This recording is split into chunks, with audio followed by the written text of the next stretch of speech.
Bonjour tout le monde, et puis merci pour patience. We are very happy to have you here this morning with us. Bonjour. Moi, espoir tout le monde bien bon matin.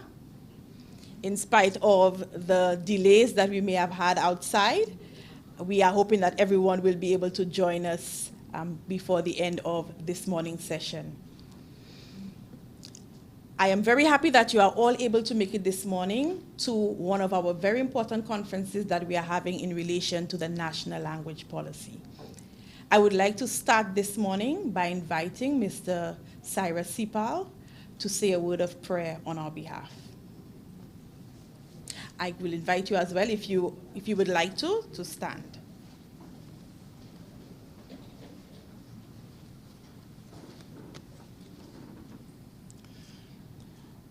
Thank you very much.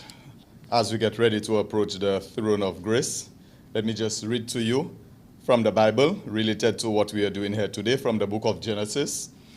It reads, "Now the whole world had one language and a common speech.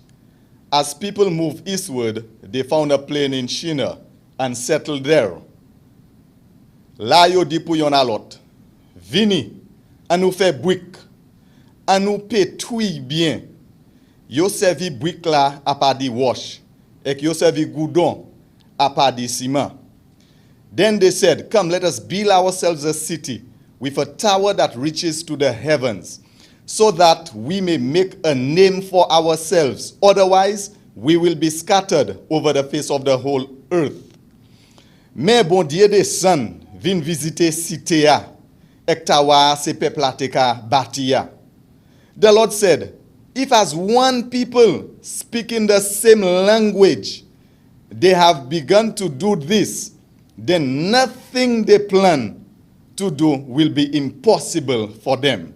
Ek bon Dieu vie di, vini, an nou descend, an nou mélanger langage yo, kote yo pa kay sa kopan yon alot.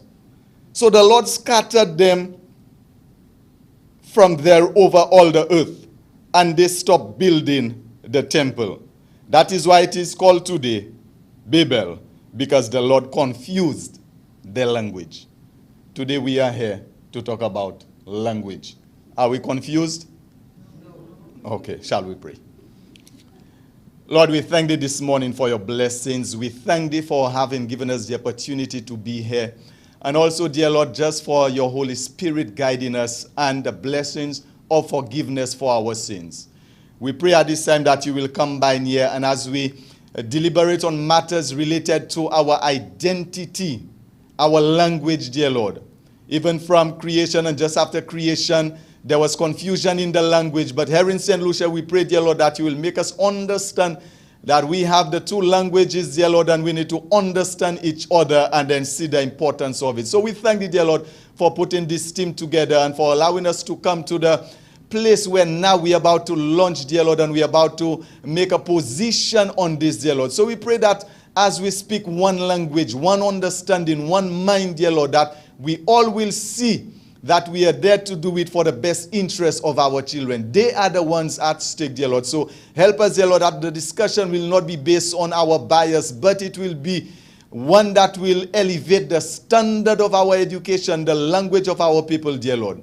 So bénis nous bon matin. Et puis quittez nous ça copan dat qui nous la pas pour nous. Mais nous là pour nous ça un de yon à l'autre. Nous là pour nous ça un de mamay nous. Nous là pour nous ça di confuse yo et nous là pour nous ça mène yo pour yo ça apprendre bien. Bless us and keep us, I pray, in Jesus' name.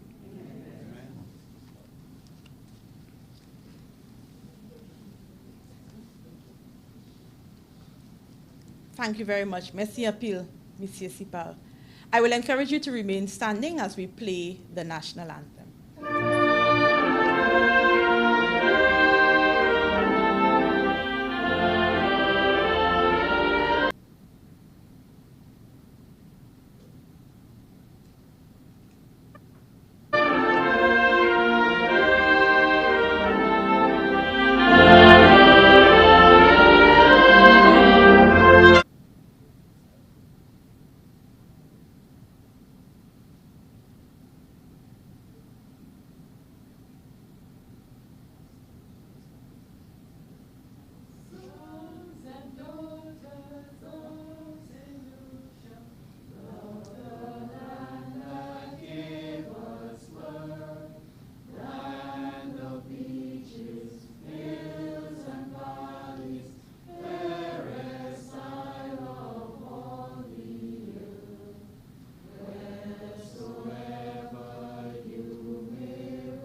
Merci Appeal. You may take your seat.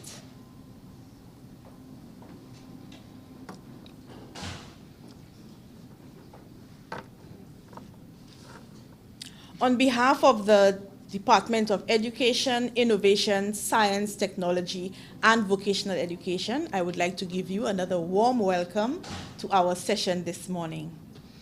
This is not a time or an event where you shall simply be presented with information, but it's an opportunity for us to pool our ideas on the way forward for the implementation of the St. Lucia language education policy. To extend on my welcome just a bit, I would like to start by inviting Dr. Fiona Meyer, the Chief Education Officer of the Ministry of Education, to say a few remarks to you.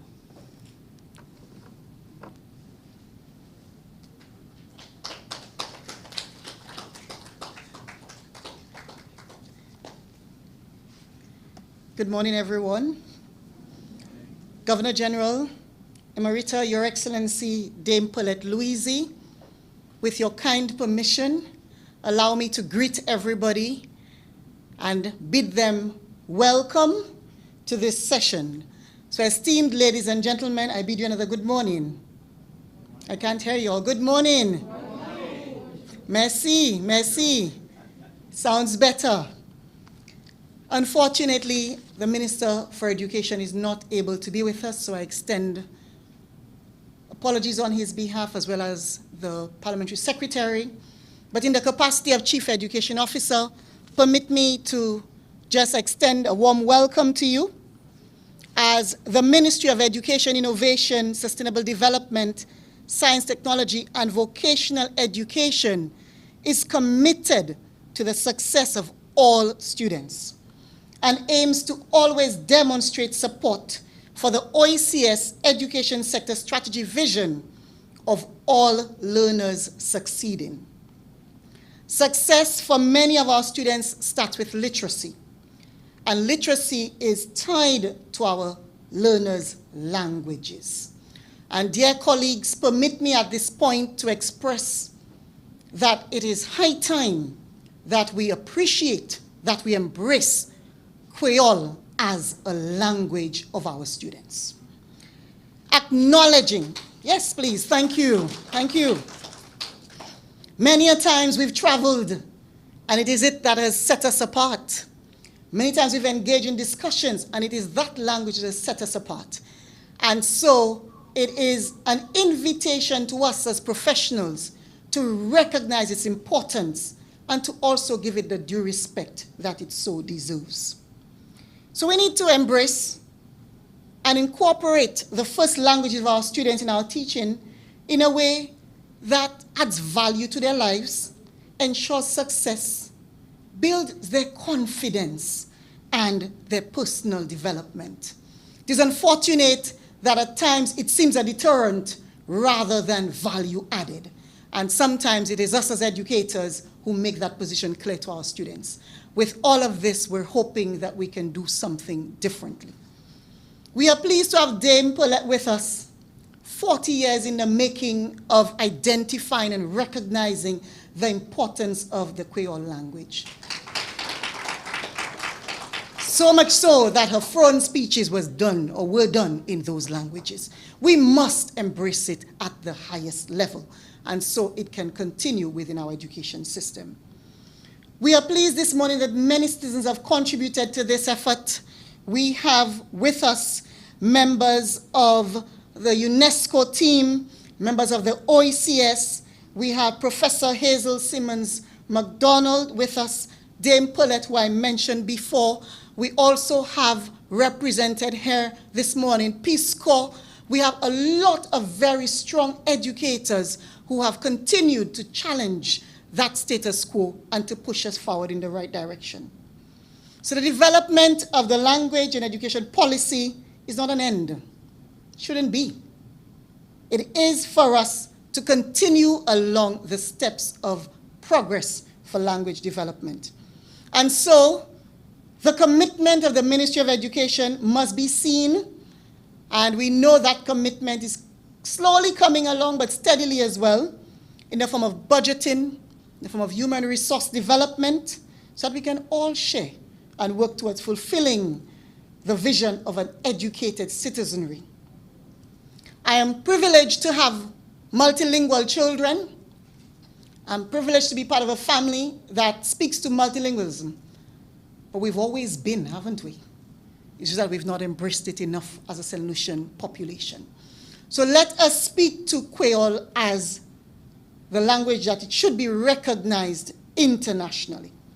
And so, what joy would it be for us to see our children expressing themselves in the creative arts, through dance, through music, through song, in both languages, in both the written and the oral forms.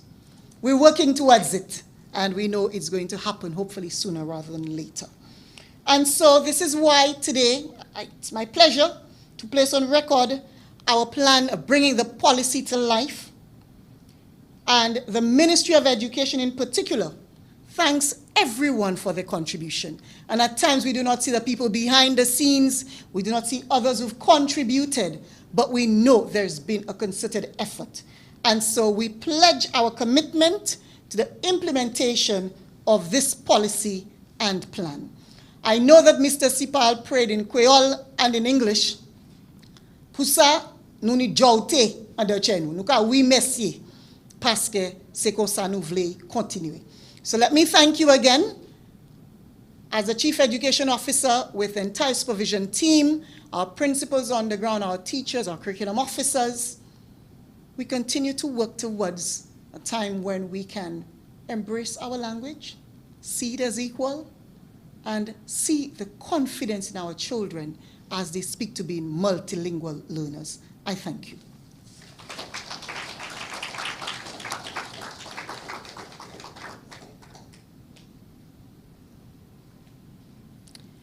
Merci, Dr. Meyer. Thank you very much. I am fortunate that I am in a room with colleagues who are very forgiving and who understand the frailties of humans. So I will take this opportunity now to properly welcome all of you to our conference. To our Governor General Emerita, Dame Paulette Louisi, welcome. I know you will forgive me.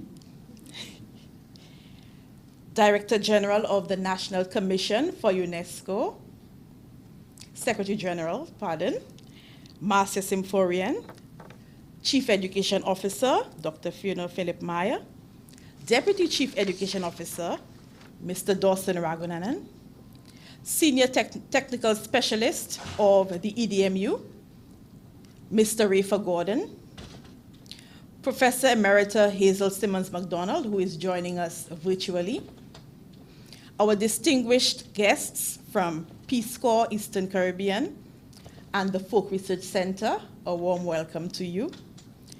To our guests from the Division of Teacher Education, thank you very much for being here and for putting aside a day to be part of the discussion.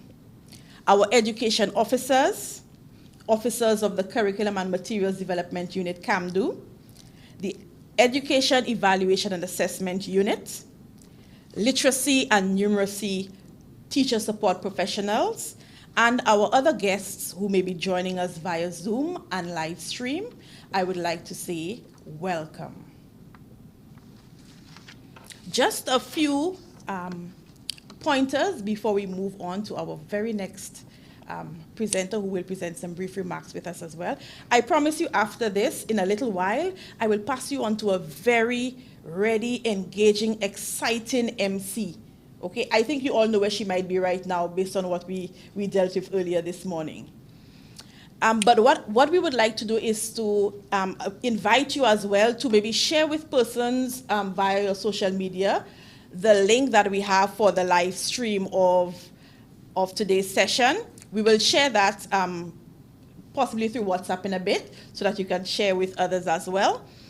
We do want to capture your ideas that you may have throughout the session. We have provided a few pages for you to take some notes, but we also will send out a link for a Padlet that you can just get online and type in your feedback, your questions, and so on. This is very important because this is what we'll be really discussing for our time together.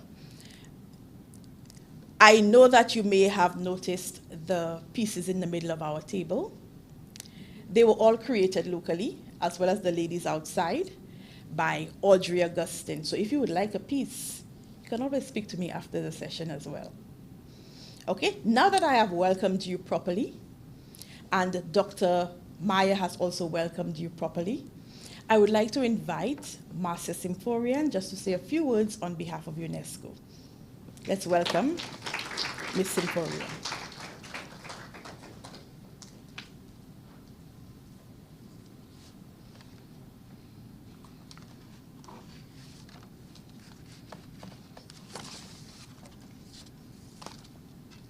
Merci, Madame Caglin. Governor General Emeritus Dame Paulette Louisi, Chief Education Officer Dr. Fiona Philip Meyer, Deputy Chief Education Officer Mr. Dawson Ragunanan, Mr. Rafa Gordon of the OECS, Professor Hazel Simmons, distinguished guests, Division of Teacher Education, education officers, officers of the CAMDU unit, and exams and evaluation and assessment unit, other members of staff from the Ministry of Education, specially invited guests. A pleasant good morning to everyone. I would also like to join in welcoming you to this wonderful event. It is a tremendous pleasure for me to be here this morning to deliver brief remarks on behalf of the St. Lucia National Commission for UNESCO on the occasion of this very important consultation on the implementation of the national language policy as it relates to education. Today's consultation forms part of a broader process which seeks to take the national language policy from policy stage to implementation phase. The project was conceptualized by the Language Department of CAMDU, Ministry of Education, and was funded by UNESCO under its participation program 2020-2021 call. Specifically, the project addresses a very important issue of the status of the Creole language within the education system. The key objective being the development of an implementation plan, which would essentially transform policy into action, paper into practice. Each year, UNESCO observes International Mother Language Day. This observance is not only a celebration of linguistic diversity, but it also serves as a means of harnessing support for the organization's efforts at fostering multilingualism for inclusion in education and in society. Yet, in many member states, the mother tongue continues to be denied the status of official language, national language, or language of instruction. This is the case in St. Lucia. It is this that we hope to change through this consultation process. UNESCO believes that languages and multilingualism can advance inclusion, foster social cohesion, and contribute to SDG 4's focus on leaving no one behind. The organization is a strong advocate for the use of the mother tongue as a language of instruction and believes that education based on the first language must begin from the early years. The organization believes that multilingualism is our ally in ensuring quality education for all, in promoting inclusion, and in combating discrimination. And while there is clear indication based on research that the use of the mother tongue at school is a powerful remedy against illiteracy, the challenge remains achieving this truth in the classroom. The organization notes that excluded population groups are often those whose mother tongues are ignored by education systems.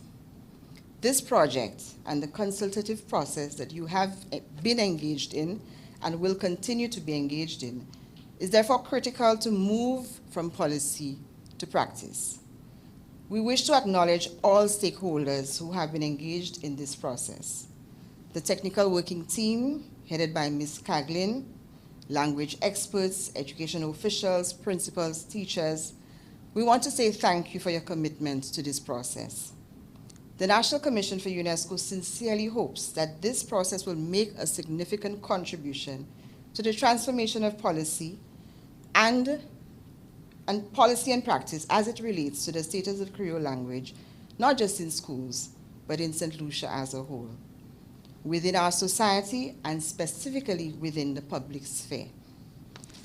I want to thank all of you for your attention, and it would be remiss of me not to say a few words in Creole.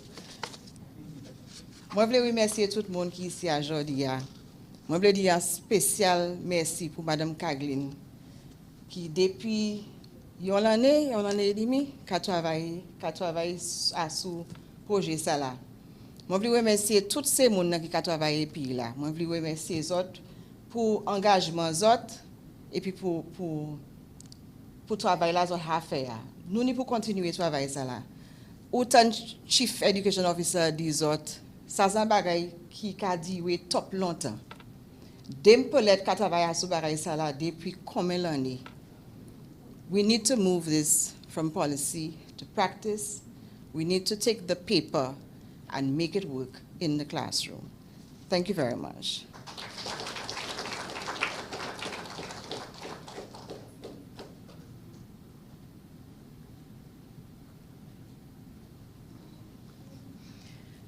Merci pour ces petits mots paroles, Salah.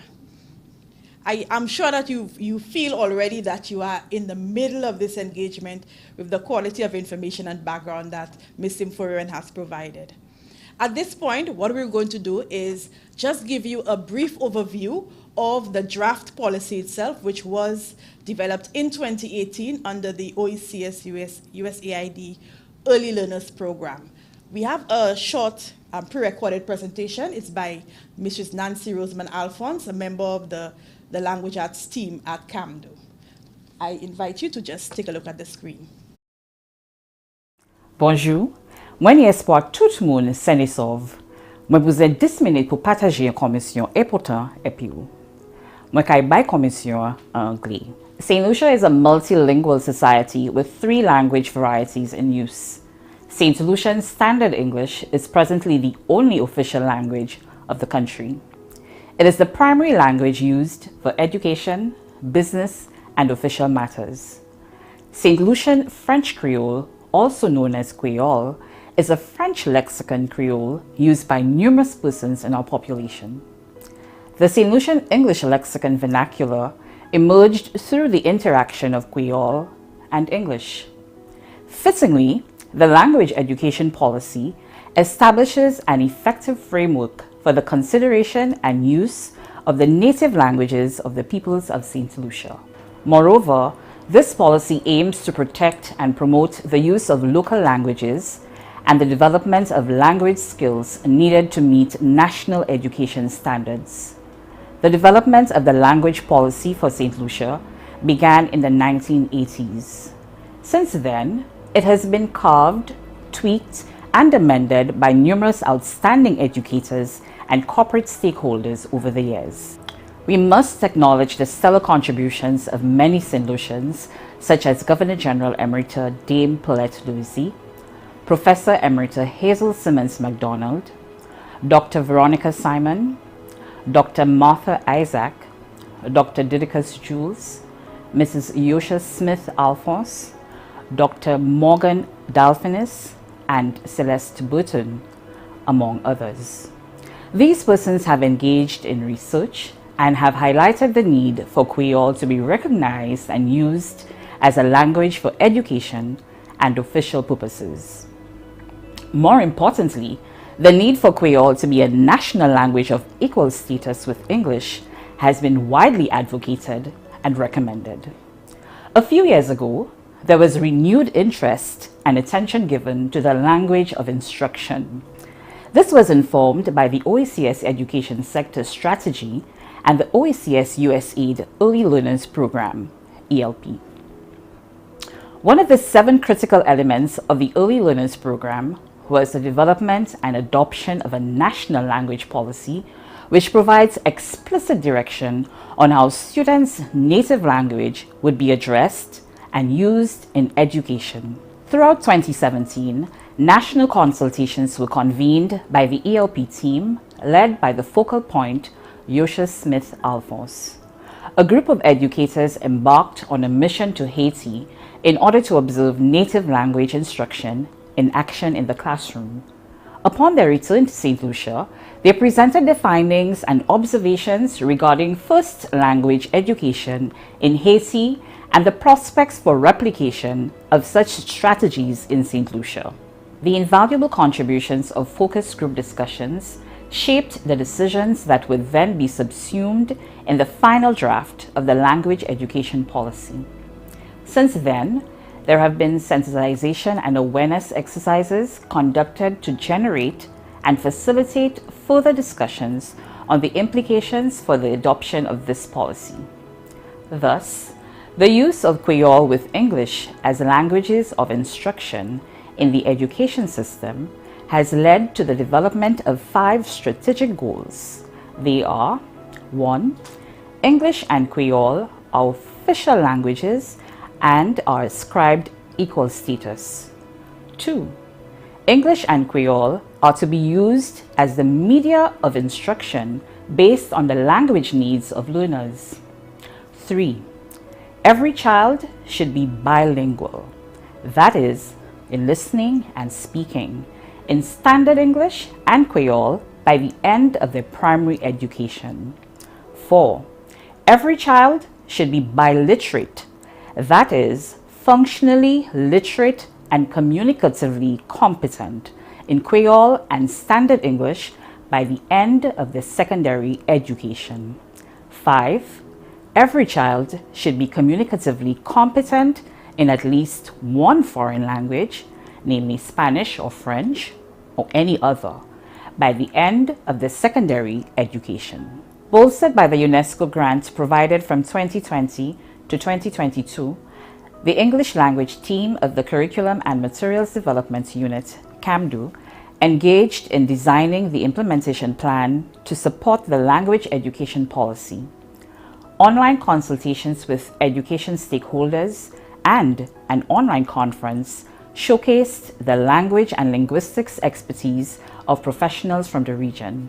Thereafter, a small team comprising of Professor Emerita Hazel Simmons MacDonald, Dr. Claudia Favrier, Dr. Kathy Depredin, Dr. Melissa Irvin, Shirley Mock, Nancy Rosamond Alphonse, and Angel Caglin began drafting the implementation plan. In early 2022, larger working groups of education stakeholders also participated in developing and finalizing the implementation plan. These groups include education officers of the districts, special education, TVET, early childhood and NELU, the Curriculum and Materials Development Unit, the Education Evaluation and Assessment Unit, the Division of Teacher Education, and Literacy and Numeracy Support Persons. The completed policy plan must be ratified by the Government of St. Lucia so that it becomes an official document on which educational decisions can be made.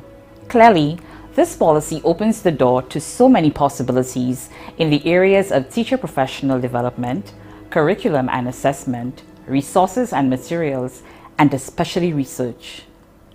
What is your vision for the implementation of this groundbreaking policy?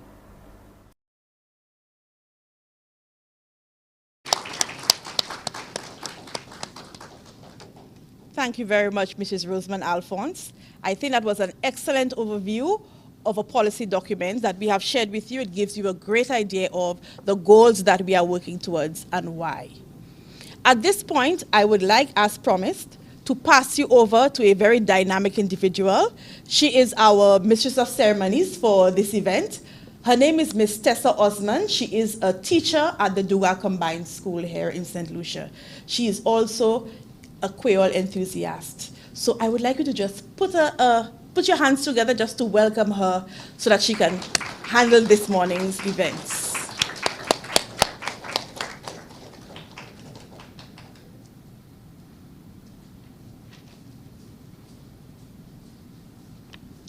Bonjour, bonjour, bonjour tout le monde. This is very dead. This is very dead. Bonjour tout le monde. OK, bienvenue pour présentation plan éducation langage Saint-Lucie. Welcome to the presentation of the St. Lucia Language Education Policy and Plan. Ici un grand honneur pour nous et puis nous aujourd'hui. We are honored and excited to have you here with us today. Non, moi c'est Mademoiselle Tessa Osman, un teacher à l'école d'IGA en Choiseul. So là, autant Choiseul, you savez pas qu'à just assis là et puis just écouter. Yes, I see Dr. Depredin clapping. So let us clap for Choiseul. Thank you. Quand j'attends, attention aujourd'hui, c'est pas pour continuer, c'est pour continuer, créer plan implémentation. Moi, même si toi travail a fait en l'air, nous savons peut-être qui venir ensemble, c'est plus l'idée nous kaini. So while some drafting has commenced on the plan, we know that in a multitude of counselors there is wisdom. Therefore, we have arranged this opportunity for all of you to contribute to this plan. Un plan qui a permis la continuation langue maman nous et promouvoir développement la douce langage, our language skills. So before I move into our next speaker, I want to engage you a little. How many persons here think that they can speak Creole? Okay, so I want you to translate a sentence for me, please. I was in the mood to dance. Oh, no. Anybody else? No, that means you want to dance. I said you are in the mood to dance. Okay, the translation would be Mwete zime kudasi. So mood is zime. Yes. Yes, we learn something new every day. Okay, moving right along. Nous tous sommes d'accord, premier langage n'importe monde important. Pour expliquer plus à ce sujet, moi j'ai invité professeur Emerita Hazel Simmons McDonald pour adresser nous. Professor McDonald drafted the language policy after national consultations. We are happy to have you here with us this morning. Welcome, Professor. Let us welcome her. Good morning. And for this morning's presentation, I'll speak about language and education, but I would like to focus much more on the importance of the learner's first language in the development of literacy.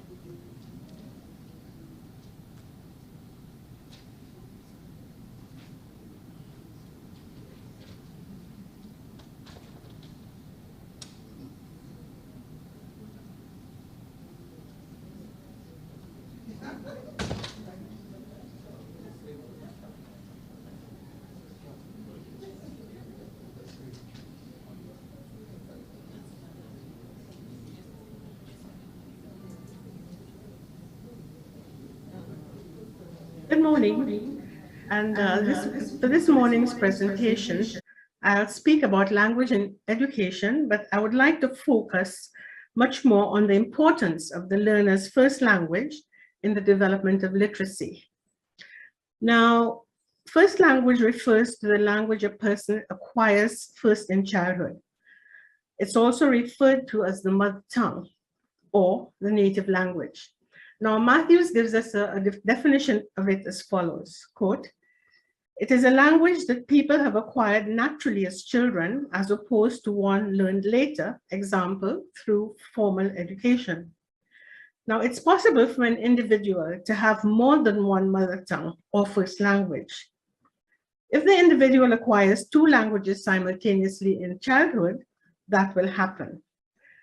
For example, in a bilingual household in which one parent uses English exclusively to communicate with the child, and the other parent uses French Creole, or let's say another language, exclusively to communicate with the child, then the child will grow up acquiring both of the languages. Now, it may happen, however, that someone who acquires two languages in childhood, for various reasons, may use one more than the other. And if that happens, then the language that's used more frequently will become more dominant. Now, research done in different contexts over the last 4 decades points to the importance of the first language for success in school. Based on a review of second language learning in school, for example, Ovando and Collier asserted, quote, to assert cognitive and academic success in second language, a student's first language system, oral and written, must be developed to a high cognitive level, at least through the elementary school years, unquote. Research that we have done here in the Caribbean has highlighted some challenges that are central to second language learning and teaching in our schools. If children come to school speaking a first language, for example, French Creole, that is different from English, which is the language used to teach, and they are introduced immediately to the task of learning literacy in English, which is the second language for them, they will most likely experience difficulty in learning to read English. Because there is variation between the French Creole and English, or even between the English lexicon vernacular and English, children need to become aware of the difference between English and the vernacular and French Creole. One of the first things needed in such instances is to help children learn English for communicative purposes, that is, to communicate in it first. Once they're able to do that, learning literacy in English becomes easier, and they will then be able to code switch between the varieties as the situations and contexts arise. Because we have French Creole, as well as the Creole influenced vernacular referred to as SLEV, or by some others as Vessel, in addition to English, our teachers need to be familiar with approaches for teaching English as a second language. In cases where children speak French Creole as the first language, and they need also to know how to teach it as a second dialect in the case of the vernacular, because that vernacular is closely related to English. Now, 3 or 4 years ago, in a thrust to improve literacy in the Eastern Caribbean countries, the Organization of Eastern Caribbean States, the OECS, with support from USAID, embarked upon a program which included the preparation of policy papers for the inclusion of Creole-influenced vernaculars in instruction based on the particular linguistic context in each state. Now, these papers presented a case for the inclusion of the first language in education with recommendations tailored to the different linguistic contexts. Since the purpose of this meeting is to review the plans for implementing such a policy, I think it might be helpful if we briefly consider some of the findings reported of research done in other similar contexts. In a review of a series of studies, Cummins reported that the acquisition of 2 or more languages resulted in positive consequences. He said, and I quote, "The better developed children's conceptual abilities in their second language, the more likely they are to develop similarly high levels of conceptual abilities in their first language." Sorry, I have put this the wrong way.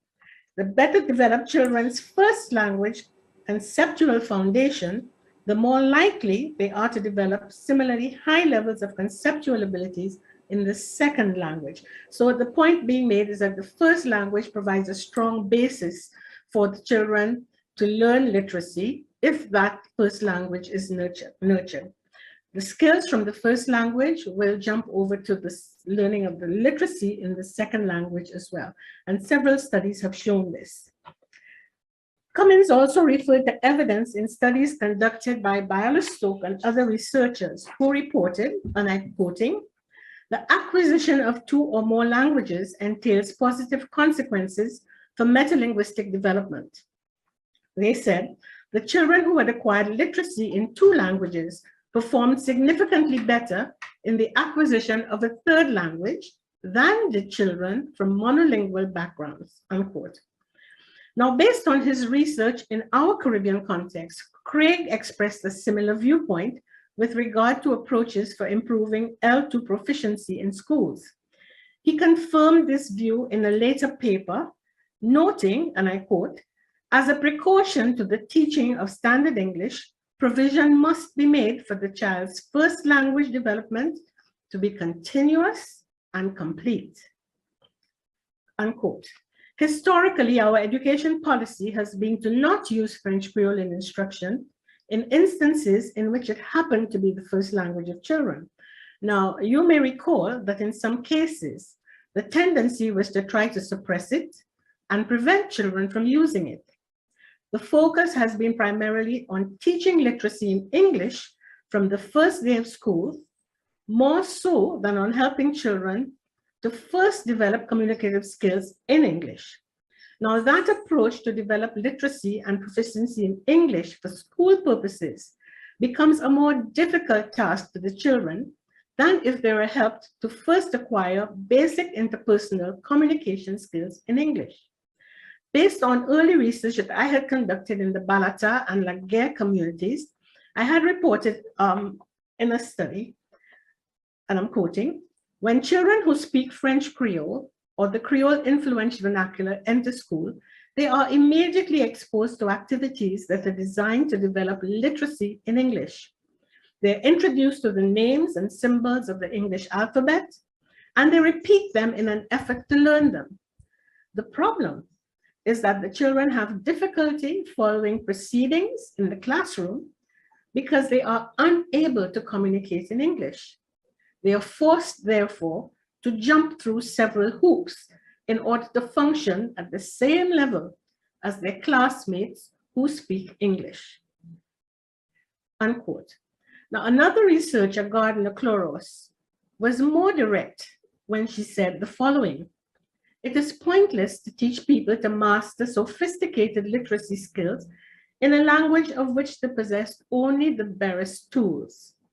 As in the case of children, the problem is likely to be compounded if the introduction of the second language and of literacy in the second language is at the expense of the normal, full development of the vernacular. So you see the emphasis that all these researchers and people who study the acquisition of language, what they're pointing to is the importance of the first language in helping the child develop communicative skills to a higher degree in that language, literacy in that language, and that acquisition process will help with the learning of literacy in the second language. Craig made similar observations when he said, I quote, because language precedes literacy, and because the first language of vernacular speakers is not the language of literacy in their society and the wider world, vernacular speakers need to begin to acquire the second language before they can begin to read it. Now, studies have been conducted in the Caribbean and elsewhere to present evidence that suggests we would be helping our learners considerably if we introduce their first language in education in meaningful ways to facilitate, first, the acquisition of English for communicative purposes, and second, for learning literacy and developing proficiency in English. I would also like to suggest that the development of literacy in the first language, French Creole, because it has a different base, lexical base than English, and because in some communities it is still the first language for many students, that will result in outcomes that will promote bilingualism and success in schoolwork. Let me refer briefly to one or two findings from two studies done with children who spoke French Creole as the first language. The first study, Simmons-McDonald, 2006, was conducted with a sample of children from standards 2, 3, and 4, and who could not read higher than K level when we began the experiment. The second study is a more recent one done by Depredie in 2015, also with children who spoke French Creole as the first language. In the first study, the approach focused on teaching literacy in French Creole while helping the children to acquire and develop communicative competence in English. The findings reported for 3 of the children are as follows, and these are just a small example or sample of the findings. The child in grade 6 who had not been able to read French Creole at the start of the study was reading French folk tales at an independent level, and he could read text in English independently 2 grades higher than at the start of the study. And he could also write short narratives in both French Creole and in English. The other 2 students were reading text 2 grades higher than at the start of the study. And that was a study conducted over a 6 weeks of intensive intensive interventions. The third finding reported is that a comparison of the performance of the children in both languages showed that both were developing on par. Both the languages were developing on par, which means that the inclusion of the home language was not hindering the acquisition of English or the development of literacy in English. It was concluded that developing literacy in French Creole actually seemed to help the development of reading ability in English. In the Depredine study, she sought to investigate whether students who were exposed to a model of vernacular instruction, which included both English and Creole in language instruction, would promote comparative results when measures were taken of the literacy indicators that indicated the child's understanding of phonological awareness. She selected children from grades K, grade 1, and grade 2 from a multi-grade school in a bilingual community in St. Lucia, and her aim was to determine the impact of vernacular instruction on the development of their literacy. Now, here are some examples of the very detailed and many findings she reports in the study. 1, students who were bilinguals, both vernacular and French Creole speakers, had higher reading scores than the children who were only vernacular speakers. It took these students less time to read independently in French Creole than it took them to do in English. 2, all students who at the beginning of the study were classified as bilinguals had higher reading accuracy scores in French Creole than in English. 4 out of the 5 bilingual students were able to demonstrate the ability to read independently in French Creole within 3 weeks of Creole instruction. Next, those students who showed the fastest progress in learning to read accurately in English also had the highest initial French Creole reading accuracy scores. They progressed fastest reading independently after only 2 weeks of intervention. Now, it is clear from the findings of these studies that there are benefits to be derived from the inclusion of the first language in education. Research with wider samples would help us to provide additional evidence regarding language learning and development in our context. But it's important for teachers involved with teaching children who have French Creole as a first language to have competence in both French Creole and in English. A summary list of some of the benefits to learners who speak French Creole or the English lexicon vernacular as a first language would include the following. I'll give you about six examples. First, children who speak Creole or Creole influenced vernacular as the first language can experience cognitive flexibility, which will help them in their study of other school subjects. 2, they will also develop communicative competence as well as literacy and proficiency in the language used primarily for instruction in school, namely English, or St. Lucian Standard English, if you prefer to refer to it that way.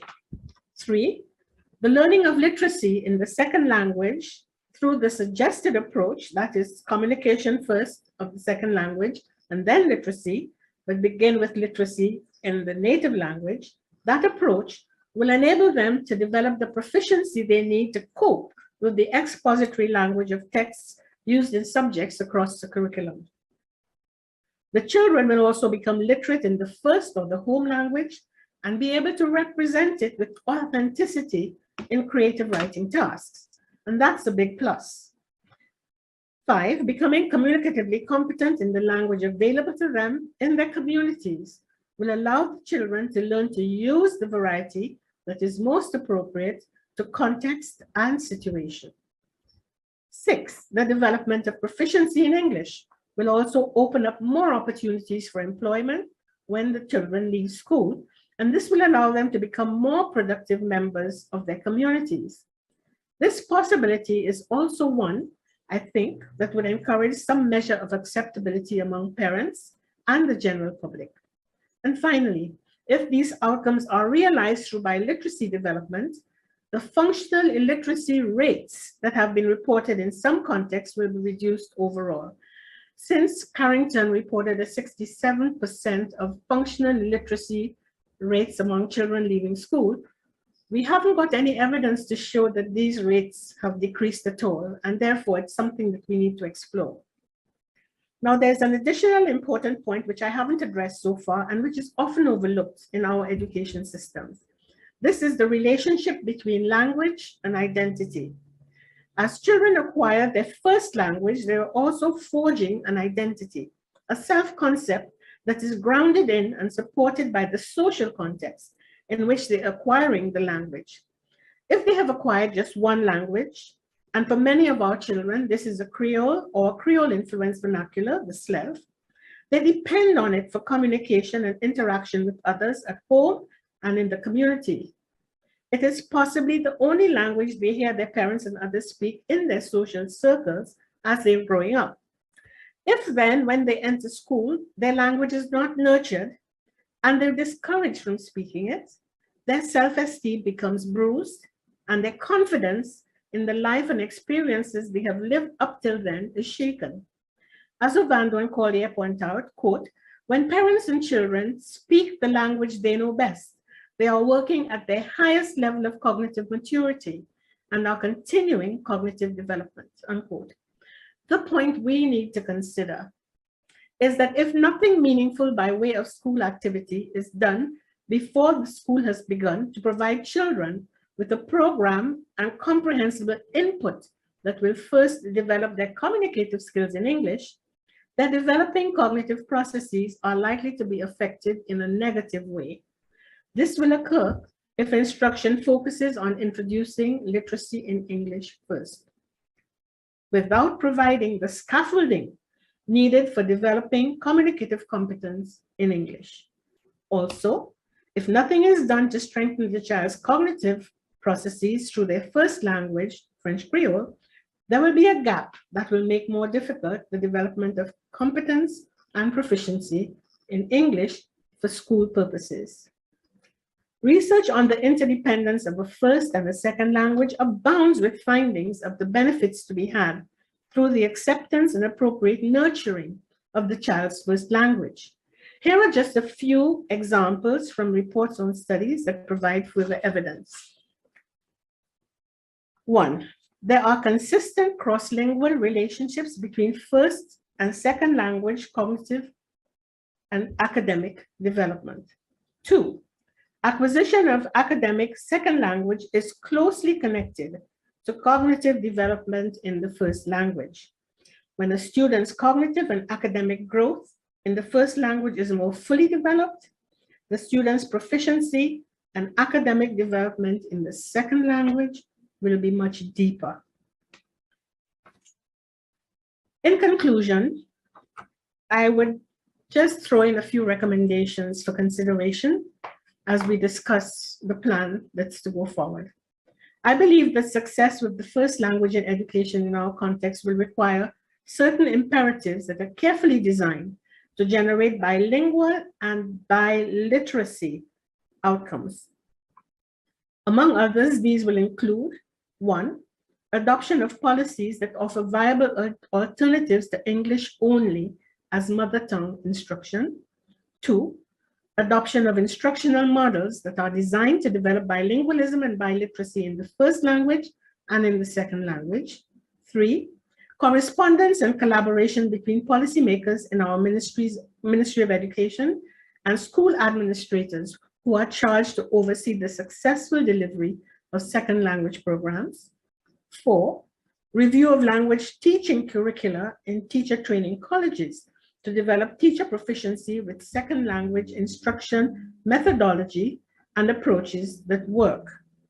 5, training that enables teachers to understand the differences between the structures of English and the Creole influenced vernacular that's spoken in our communities. And finally, research studies that investigate critical aspects of language learning and teaching and offer pragmatic solutions. Thank you very much for giving me this opportunity to present this morning, and I look forward to discussions later on as we proceed. Thank you. Thank you very much. And we will all agree from the presentation that we have a lot to consider as educators, as curriculum developers, as ministry officials. And I can relate to most of what was said by Professor MacDonald. When you come from in a small school like Choiseul, the classes, it's exciting, they're exciting. When you have students, you want to engage them, you know, you relate, you retell a story in English and you have them retell it to you in Creole, that will be the highlight of the day. And also it works for regrouping, subtraction. You would hear them like, tie yon la, mete la, mete on la side, mete pa ba, you know, teaching their pairs, and it is exciting.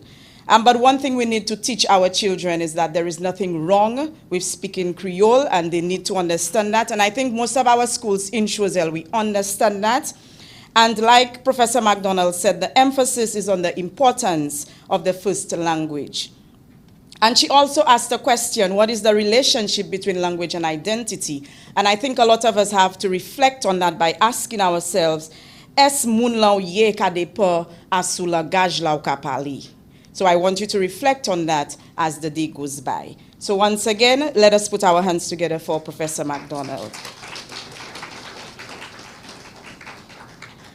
Moving right along, we will view another short video clip, this time recorded by Dr. Pauline Prosper. The implementation plan for the language education policy addresses teacher professional development, curriculum and assessment, resource acquisition and development, and research. Out of a stakeholder consultation, it was agreed that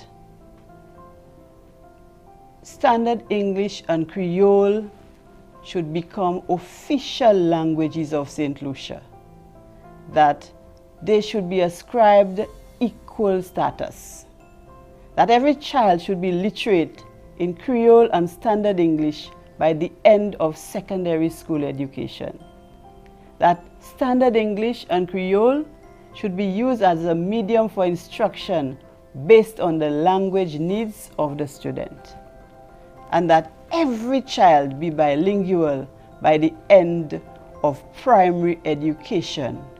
We are saying that all of our children should be well articulated in both Creole and Standard English by the time they leave primary and secondary school. And every child as well should be able to communicate in a foreign language by the end of secondary school education.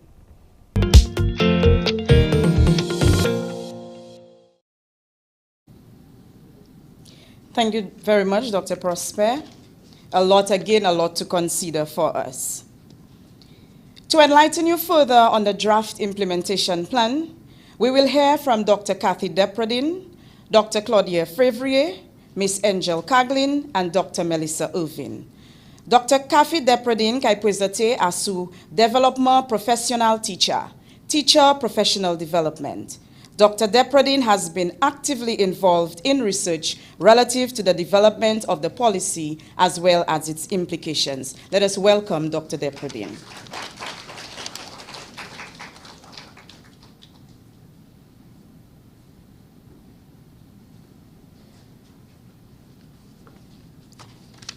Merci un pile, Mamselle Osman, Dame Paulette Louisi, Governor General Emerita of St. Lucia. I ask your permission to adopt the protocol already established this morning. Thank you. Messieurs, Mesdames, bonjour. Bon matin. Moi, ça me quoi c'est un gros travail. Moi pour parler à sous affaires teacher. Sa policy sa ni pour faire teacher. Okay? So, this morning, ladies and gentlemen, as Ms. Osman indicated, my purpose here is to speak on the implications that the implementation of this language education policy would have for the nation's teachers. Overall, our goal is to ensure that our learners, who are the most important clients in this process, benefit from their tenure within the school system. And of course, teachers are very critical to learners achieving learning objectives in the classroom. Okay. So, my presentation will focus on the suggested implementation of policy statements or policy goals from the implementation plan, which are relevant to teacher professional development. Whoa. Oh, just a sec, my apologies. Is that better? Okay, alrighty. So the first goal which I shall consider this morning, are you seeing clearly? Oh, okay. The first goal which I shall consider is goal 2 from the policy, which is that English and French Creole are to be used as the media of instruction based on the language needs of learners. We identified a few milestones or outputs which would be very relevant if we are to realize this goal. And one milestone would be the need to identify and train teachers in areas in the country which are considered to be high Creole, areas of Creole concentration, or areas in which we have high numbers of learners who have Creole as part of their linguistic repertoire. In order to do so, we would actually have to identify the specific areas on island which would be considered to be high concentration, areas that have high concentrations of Creole speakers. The way to do this would be through surveys, which in itself would be a huge undertaking to determine or to establish for a fact that area X is indeed an area in which we have high numbers of Creole speakers. Additionally, once those areas are identified, we would have to design training programs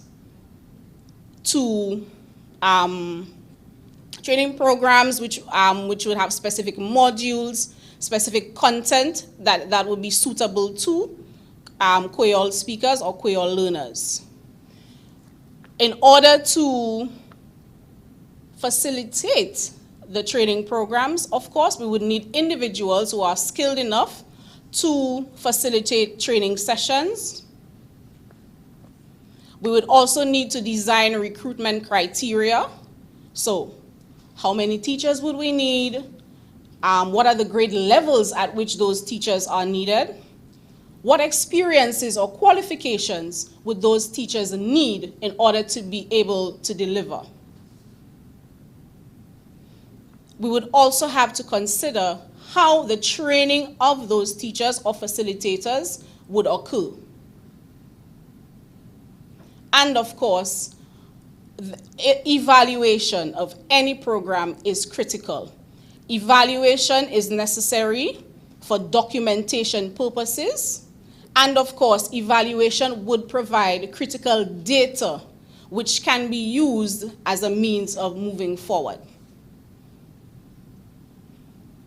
Another milestone, which is critical to the realization of goal number 2, is that language awareness training for teachers would also be necessary. And when we speak of a language awareness training, we refer to having training that would sensitize teachers to be able to distinguish between the language varieties that exist or that are used or that they would come into contact with within the language classroom. These language varieties are the St. Lucian English Vernacular, Slav, Creole, and of course, Standard English. In order to do so, of course, a consideration would be what sort of program are we going to use in order to create that sort of language awareness? What sort of program will enable teachers or empower teachers to be able to distinguish between the three language varieties? Of course, we would also have to identify facilitators of those training programs. We would have to implement the training programs and evaluate the training programs. Another milestone would be that we have to look at training all primary school teachers in bilingual approaches to instruction. You would have heard that we are looking at biliteracy and bilingualism in Creole and in English, yeah? So there are specific methodologies that have to be employed in order for that to happen. So of course, we would have to design those programs, and given our current context, we would have to look at whether those programs could be offered synchronously and asynchronously, okay, in keeping with, you know, our current situations. How long would those programs be? What content would we have to include in such programs? Again, the big question of who is going to deliver, who will implement, or how will we implement rather, and of course, how will we evaluate? Who will be responsible for the evaluation of those programs, and over what period of time would we implement? Still in keeping with Goal 2, once a curriculum is developed, then a critical consideration would be the training of teachers in the implementation of the curriculum and assessment guides for Creole. So, same process again. We would have to design, identify facilitators, implement training, ensure that there's adequate follow-up, adequate monitoring, and adequate evaluation of how teachers now would be implementing or using the designed curriculum and how they would be assessing also learning outcomes also. Another consideration would be the need for short training sessions that are subject specific. Important: design, implementation, and monitoring and evaluation. You will hear that I keep saying certain things over and over, and it is simply because of how critical those processes are to the overall or overarching process which we aim to achieve. Documentation, monitoring, evaluation helps guide policy decisions, and it is always good to have a body of research or a body of evidence which helps ground policy decisions. So these would be, these are repeated, and it's very deliberate in terms of the repetition here. Another goal from the language education policy, which speaks directly to teacher professional development, is the goal which says that every learner should be biliterate in French Creole and Standard English by the end of secondary education. One consideration here would be building home, community, school connections.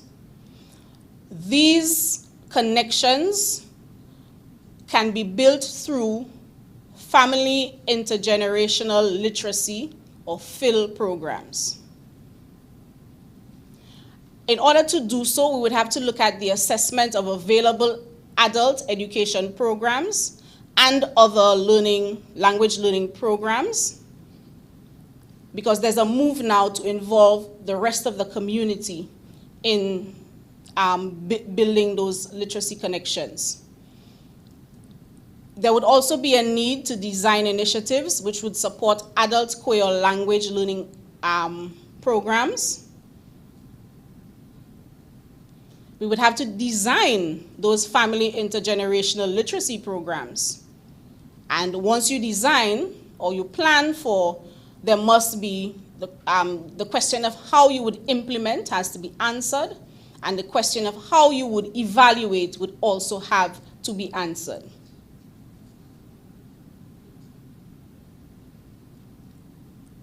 Who will participate? Who are the language educators who will participate in those training programs?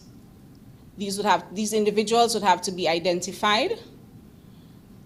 We would have to look at context-specific programs and how we go about implementing and monitoring those programs. With all of the milestones which I would have mentioned,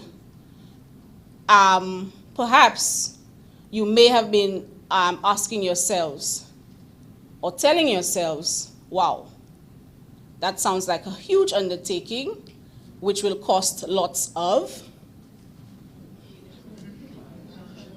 l'argent.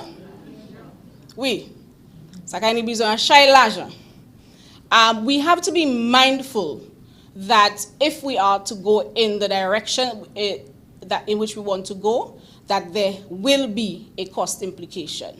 As long as there is a move to give languages equal status, that cost implication, there's like this ripple effect, okay? And some of the areas which would certainly, have those cost implications would be, of course, team recruitment in terms of facilitators, looking at the various methodologies for instruction, formal training programs,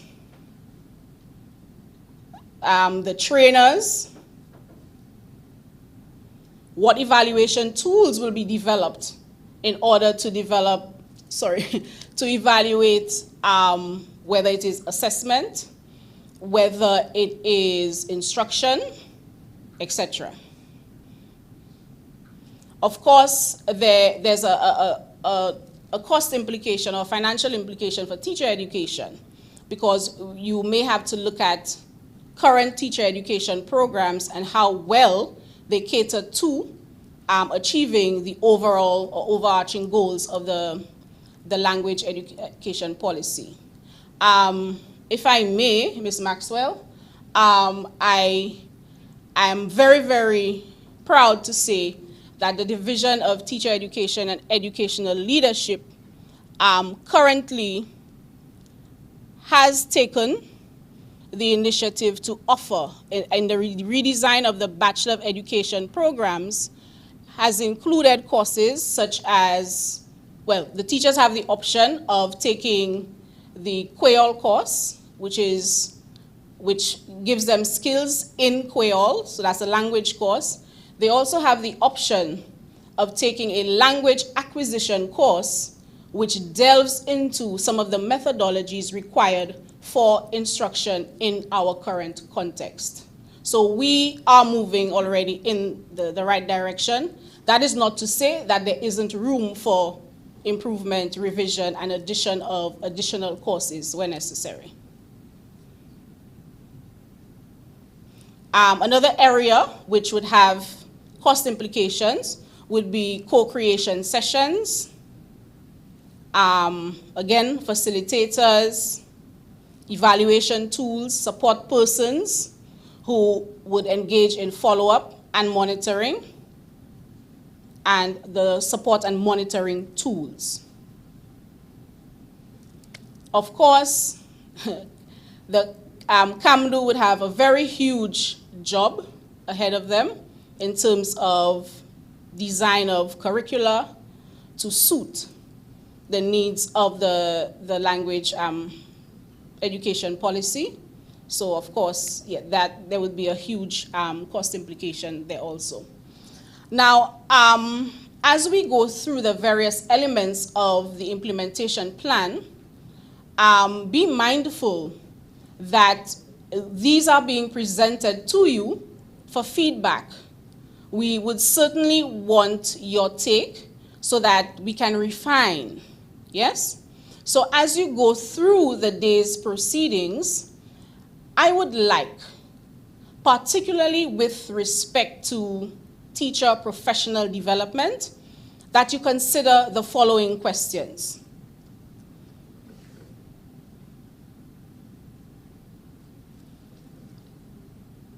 First, what would be the training needs of teachers? Or what do you think would be the training needs of teachers before they begin instruction? Now, keep in mind that given our linguistic situation, a teacher in the language classroom may have students for whom Creole is a first language, and may have students for whom Creole would be a second language or an L2. So, what do you think would be the needs for a teacher who has L1 speakers of Creole, that is before the teacher begins instruction? What do you think would be the needs for a teacher who has to apply second language learning approaches to the student who knows no Creole? Once teachers begin instruction, so whether it is Creole as an L1 or Creole as an L2, what do you think would be the professional development needs of teachers? Additionally, we would like you to consider what is needed for proper monitoring and evaluation of instruction. And finally, we would appreciate if you would consider how can the OECS PD model be integrated into and support the implementation plan at various levels, whether at the national level, at the district level, or at the school level. Ladies and gentlemen, thank you.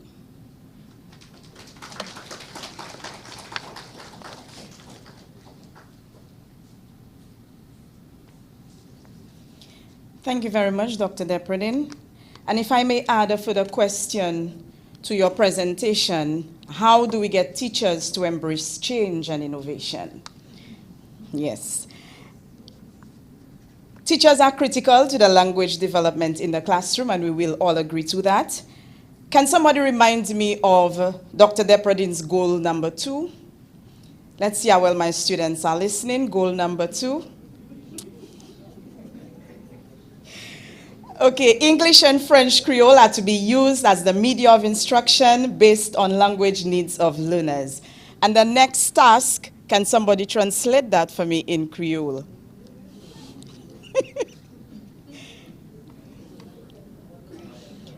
Okay, well, I hope at the training sessions you'll not hear AA. All right, so Creole translation. Nous avons servi anglais et puis Creole comme langage les sessions. Et puis, ça qui dépend à ce langage à l'école nous.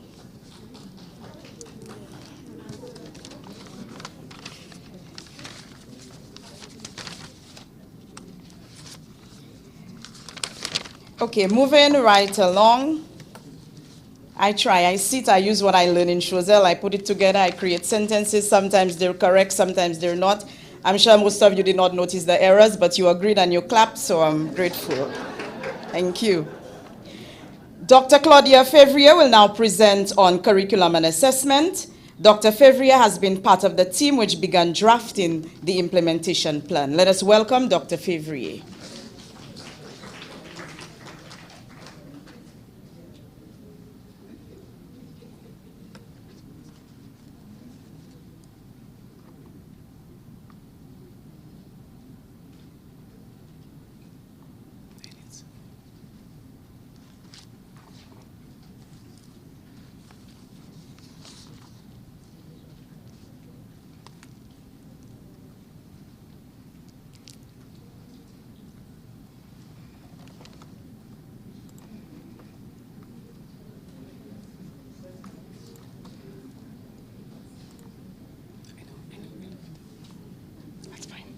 This is fine. So, yes, when I'm ready, I just, okay. Okay. Good morning, everybody. Bonjour tout le monde. Pas di mwen ou halas. Pas di mwen ça. You are just commencé. All right. First of all, I'd like to adopt the protocol that has been established and move right into my presentation. As a teacher, I have, for decades, I have encountered many students who have been struggling to read and write the English language. And these children I'm talking about are simply those children whose mother tongue, as you've heard before, are a language that is non-standard, okay? And so I often wonder why these children had difficulty.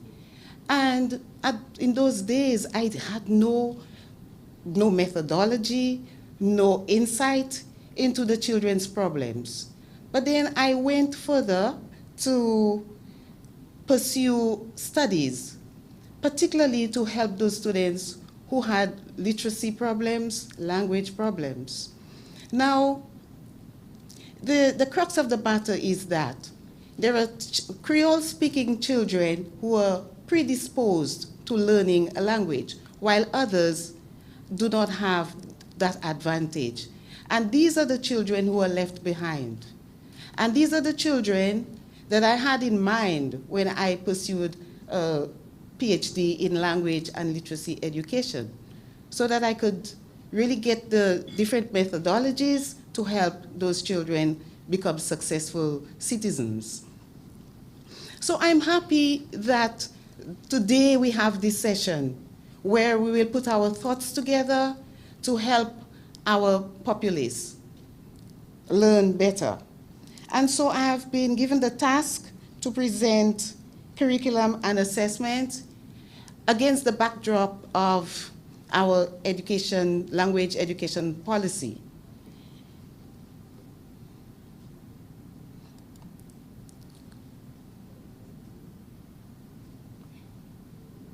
So my topic is curriculum and assessment.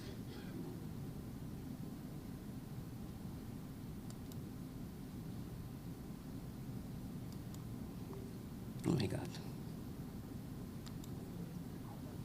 Okay, I created this concept map because it's important, because those terminologies are specific to the topic at hand, curriculum and assessment. And why I created this concept map, although you've heard so much about our purpose here, it is to help give Creole, the Creole language, equal status with our standard English, which is our official language right now. And so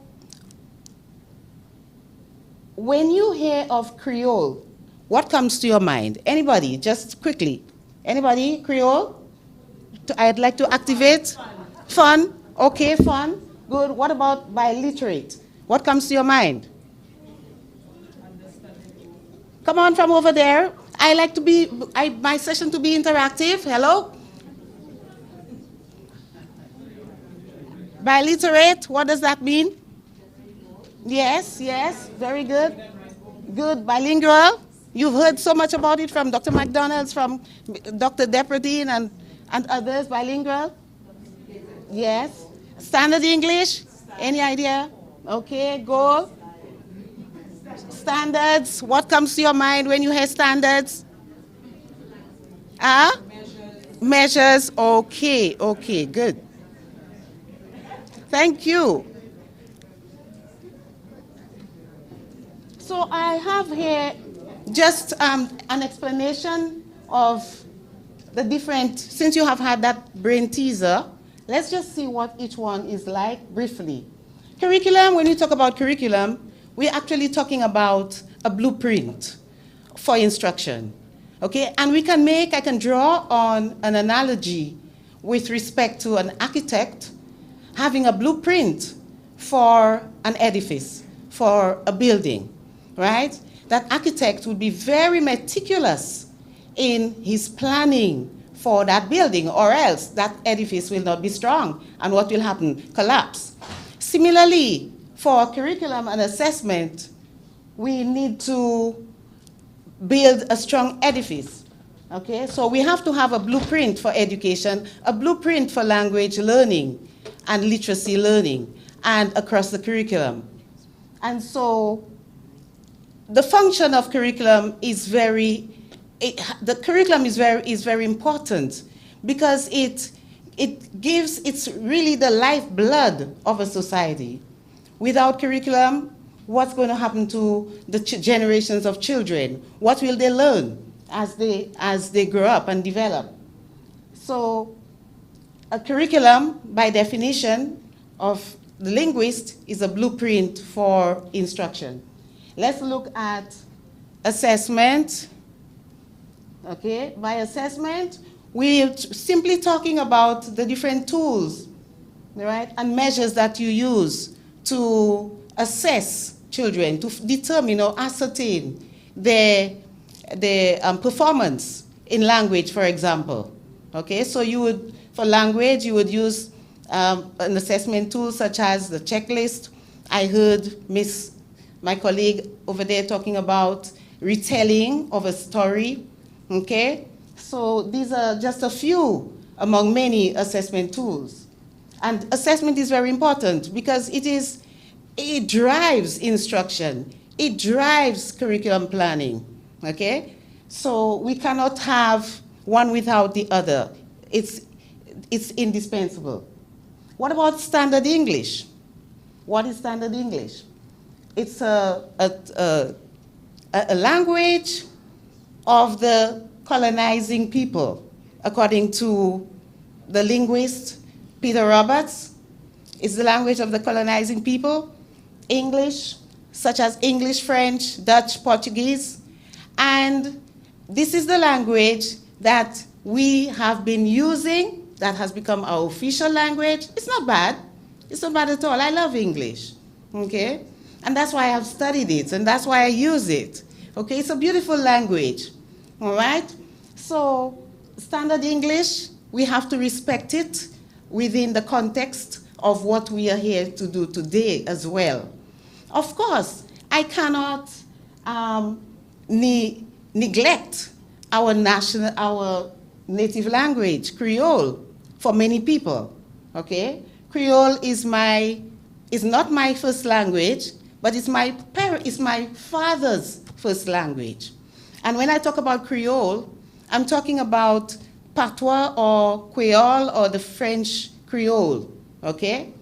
And so what is that? It came about from what we call a pidgin, first of all, when there was contact between the two languages, the language of the European language and the West African languages. And so after pidgin was born, you have Creole, all right? And so today we have Creole in our midst, in the Caribbean and other, I should say in the Caribbean. Let's leave it there. Okay, so that's what we mean by Creole. Let's move on. Bilingual versus biliterate, we have said that, you know what that is. Standards, what do we mean by standards? It's the outcomes of a course of study. Now, standards, I would like to stress or accentuate, cannot be devoid of values, all right? As a curriculum planner, a curriculum maker, developer, we have to have values at the forefront. What are our values? What values do we want to inculcate in our students within the context of the curriculum or the backdrop of the curriculum? What values? And that's very, very, very important, okay? And then we have bilingual education. This is our business here today, right? Where we want to see this as an umbrella term for the many types of program in which two languages are used.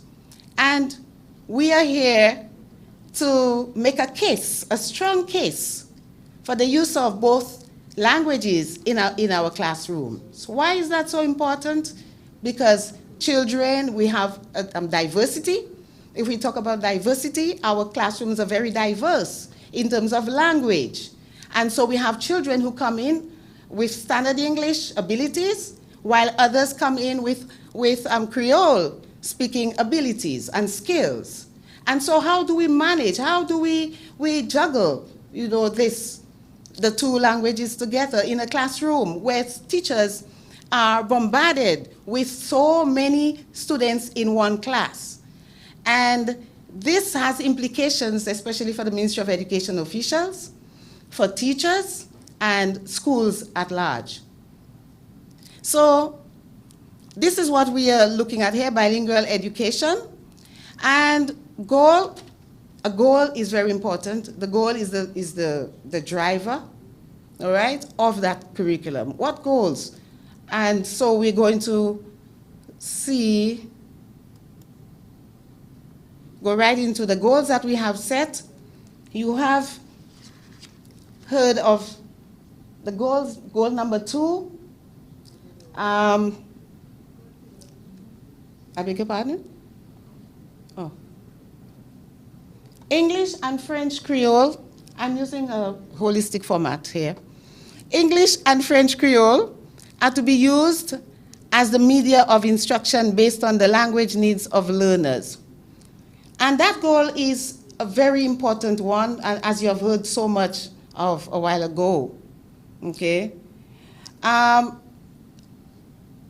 so glad that this awareness is here now. So many students have exited the education system with feeling alienated by teachers who alienate their language. And who knows, we have thrown away, can you finish it? The baby, can you complete that? Right. So it is important that we use both languages in the classroom to facilitate learning. And I have a rationale for that. I decided to include the rationale. The students' first or native or home language, example French Creole, would be used as an aid to the acquisition of English for personal, social, and academic purposes. Okay?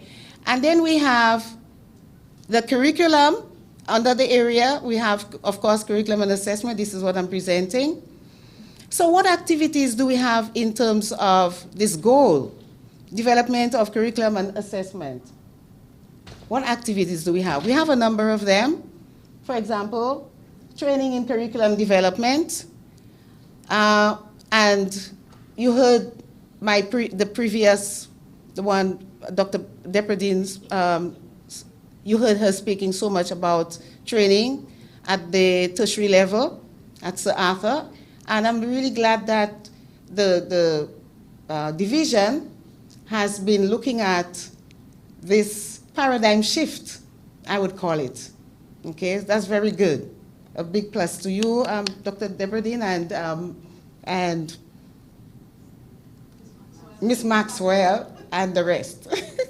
Oh, of course, not to mention Miss Bissett and the rest. All right, so secondly, we look at an update of existing curriculum. You would have an update of that, an assessment framework to include Creole. So by all means, you need to see what you have here that you can make adjustments to. Then consultations for curriculum and assessment. That is very important. We also need to design methodology and material selection for relevant grades. That is grade K through 6. And we can look at different modalities, teaching modalities, right? Face-to-face, blended, online instruction. Also design of assessment, and we have 3 types of assessment. We have diagnostic, which is determining the underlying cause of learning difficulties, for example, language difficulties. And we have formative, is where you assess before and during instruction, and summative is at the end. And these types of assessments are very important. Like I said, what sense would it make to have instruction and not know where your students are at? Okay? How do you make adjustments for them? You need to assess them. Not only by examinations. There are a number of language methods, so strategies and techniques that one can use. But that would be for later, when we come into our groups for discussion. Also, we have a pilot program. That is where we would have a tryout, right? And that's also important because the tryout it's like an assessment. You could call it an assessment where you will get ideas as to how the program or the curriculum is proceeding, okay? And then the cost the cost, which is resources, for example, financial, we have curriculum and assessment, development team, we have consultations, that's groups and costs, evaluation tools, support persons. And we have a little note here, curriculum and assessment refinement based on research. And you will hear so much more about the research when the other presenter comes, the one who has been designated to do that presentation on research. So goal number 2 continued. We have a second activity, and that is implementation and monitoring of curriculum and assessment guide for Creole, starting with infant levels, instruction to progress through primary grades.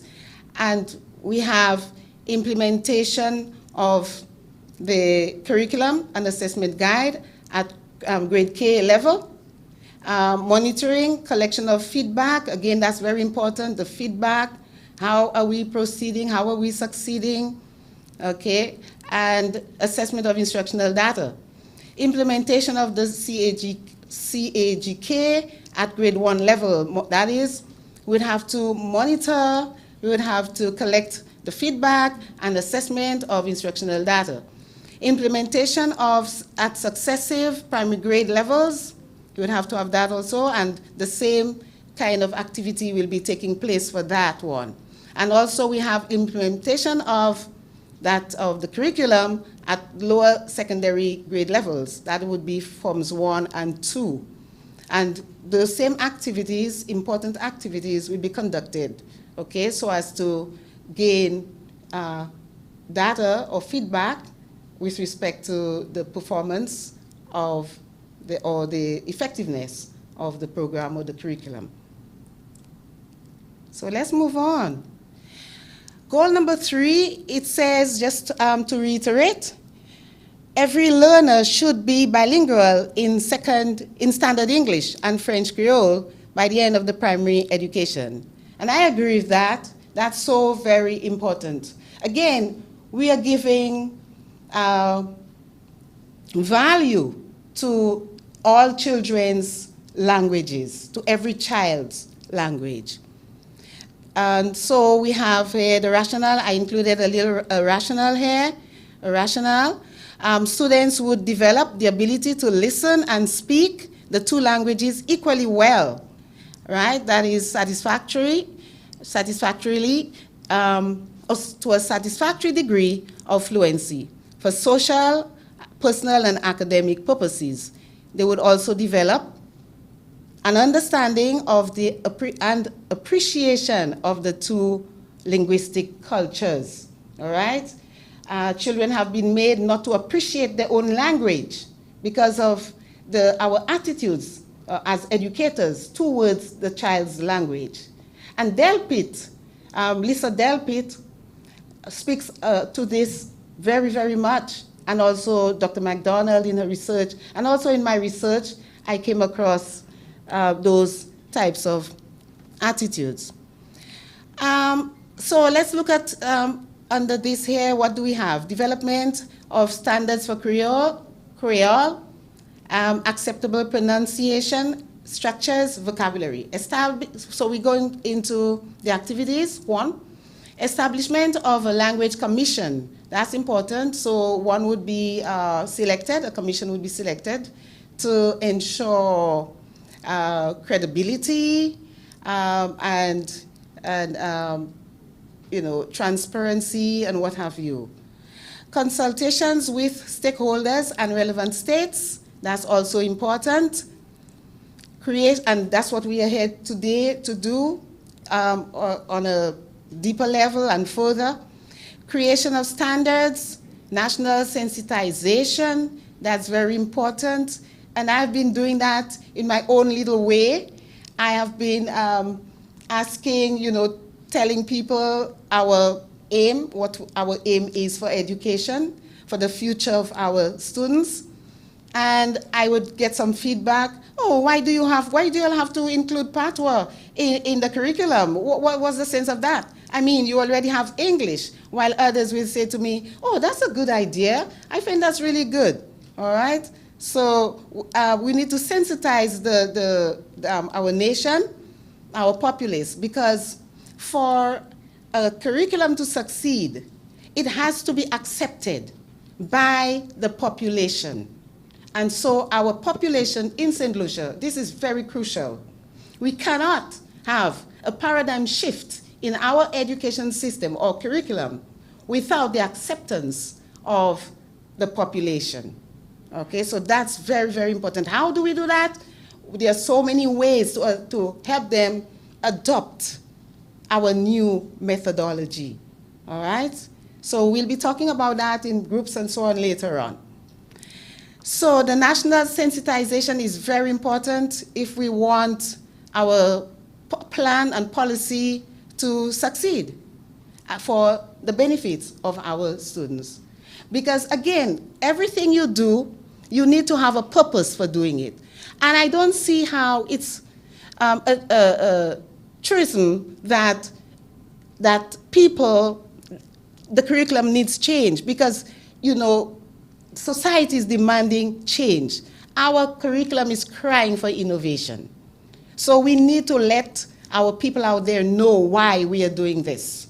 Okay, so adoption of standards. Oops.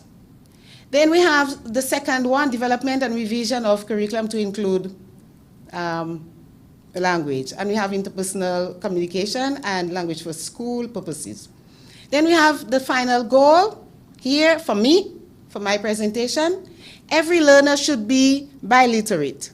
And we know that biliterate is being able to speak, read, write the language, the two languages that are before you. And so I have a rationale for that.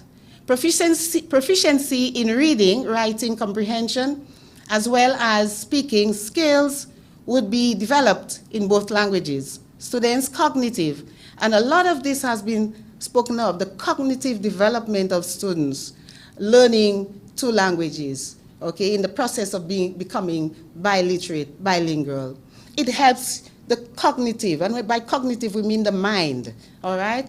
Children, when they have two languages, they're able to code shift, right? That means move from English to Creole, or they're able to code switch, where code shift is where you start with a language and then you move into another language. You start with Creole, but for St. Lucians, I have heard them very much, when they start with English, they shift to Creole to give the joke, right, in Creole. And sometimes they switch, just moving from one to the other. All right, let's move on.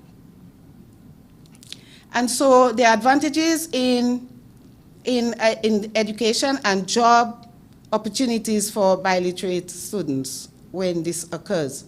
And why I say job opportunities, I realize now the trend is to, while we are promoting it on a large scale, you have little pockets of organizations realizing that our second language, Creole French, is important.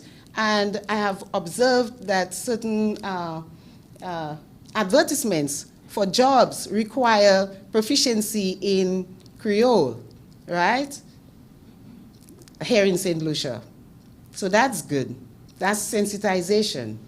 All right, so let's look at the activity here: engage in curriculum development for secondary grades, creation of school language, academic language for content areas. For example, by this we mean math, English, science, social studies, and what have you, across the curriculum. I think goal number 4 speaks specifically to the curriculum, to language across the curriculum, okay?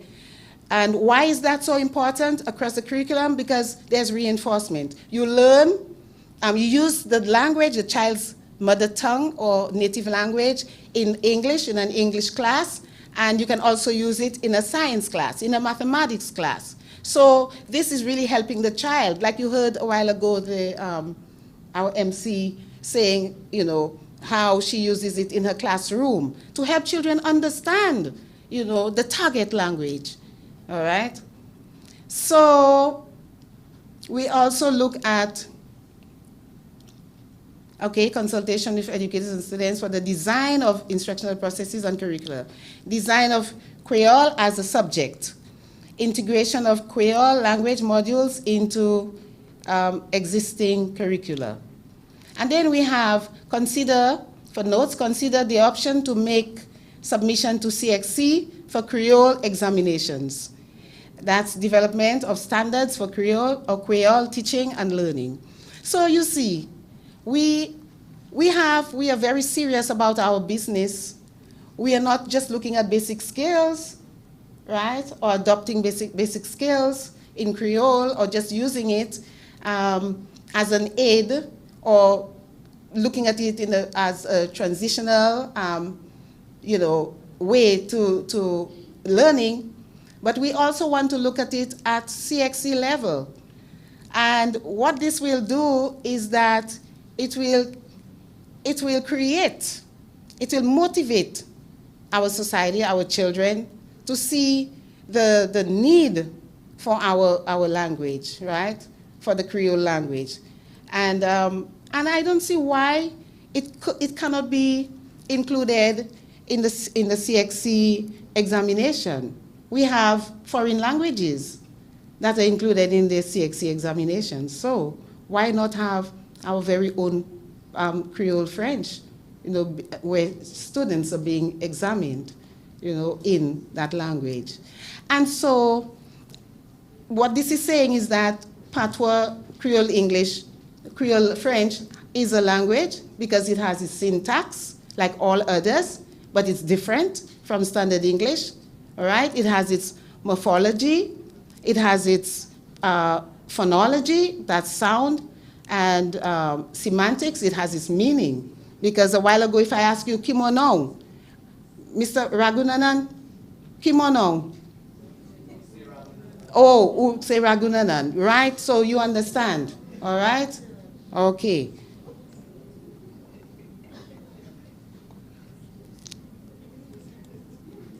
So we continue here. Development of learning strategies for analysis, evaluation, and critical thinking in Creole language, and co-created by students and teachers. And that's very important when we include children in the making of the curriculum, when we include students, because the curriculum is not for us, right?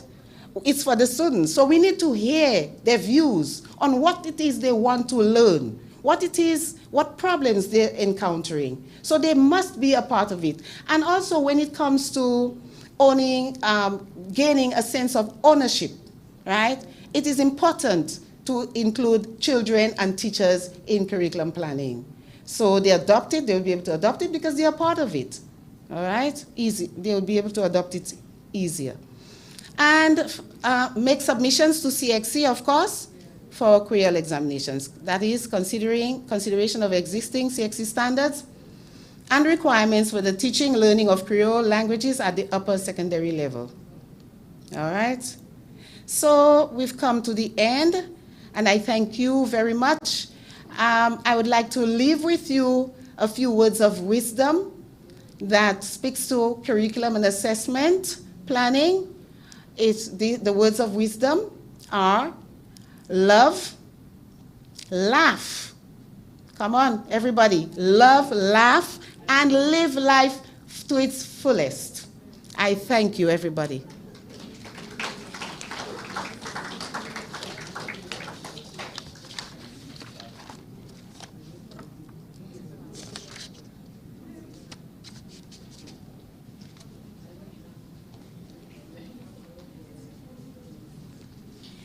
Thank you very much, Dr. Fevrier. You certainly spoke from our place of passion. Thank you for that. But one question I have on behalf of teachers like myself, how heavy will the curriculum be? So, but we are willing, we are embracing, we are willing to accept, well, I am.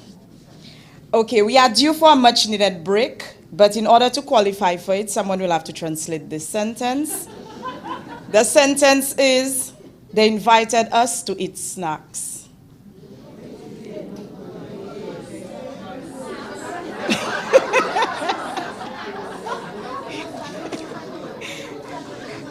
Okay, your answer would be, yo invité nous pour manger collation. Yes, collation.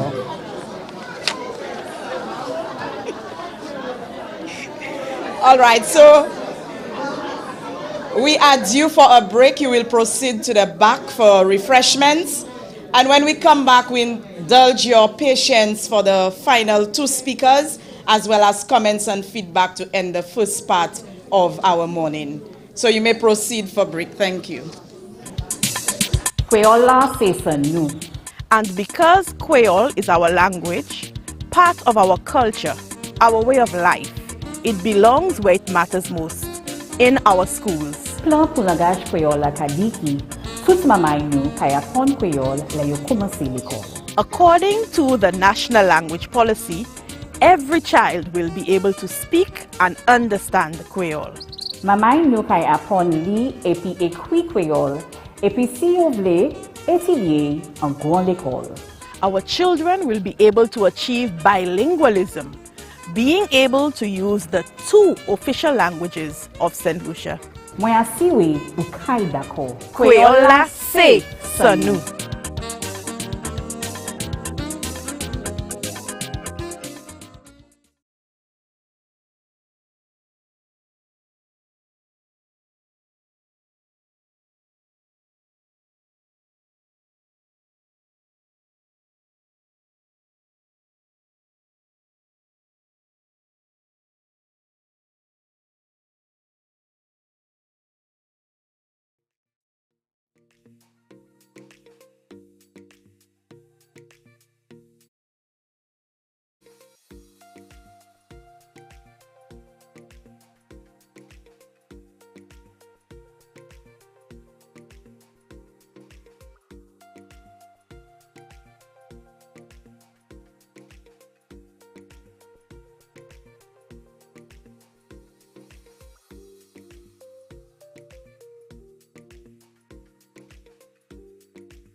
Ladies and gentlemen, we are about to continue with our presentations.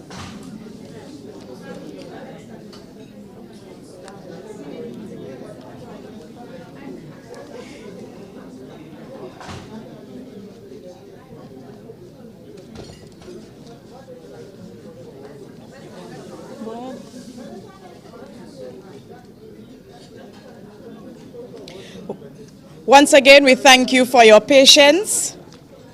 And we know that you can multitask while we move along, so that would be greatly appreciated. Thank you. We move right along to the presentation on resource acquisition and development, which will be presented by Ms. Angel Caglin.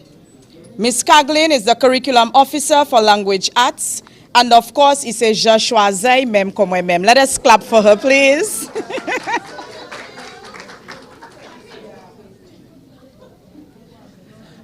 Bonjour encore tout le monde. I will be using my teacher voice, which I think is still in full effect, right? Not really. So I am here just to speak with you for a short while on resources and the resources that we are envisioning, or we are here to discuss, that we will need for the implementation of a plan such as this. So let me just pull up my presentation.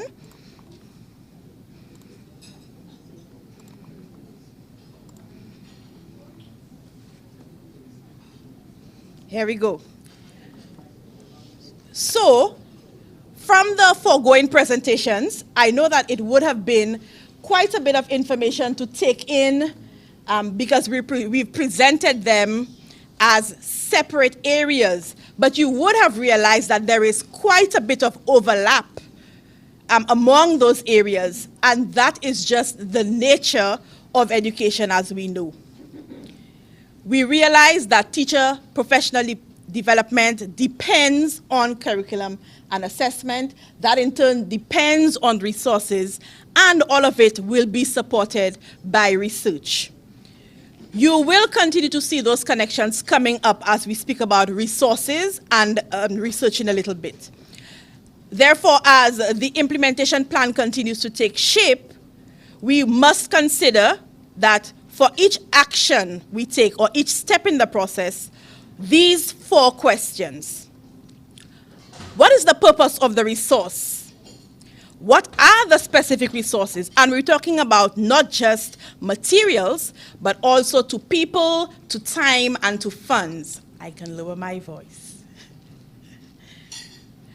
You would notice that the implementation plan, the draft that has been shared with you, calls for a projection in those areas in terms of the people, the time, and the funds that would be required to support the implementation of this policy.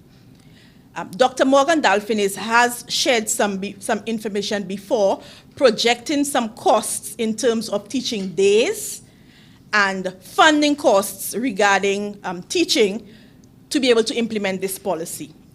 So we really must ask ourselves, what are the additional funding costs that must be considered? And a few of this has been touched on by the presentations that preceded this one. Perhaps half of our work is done already.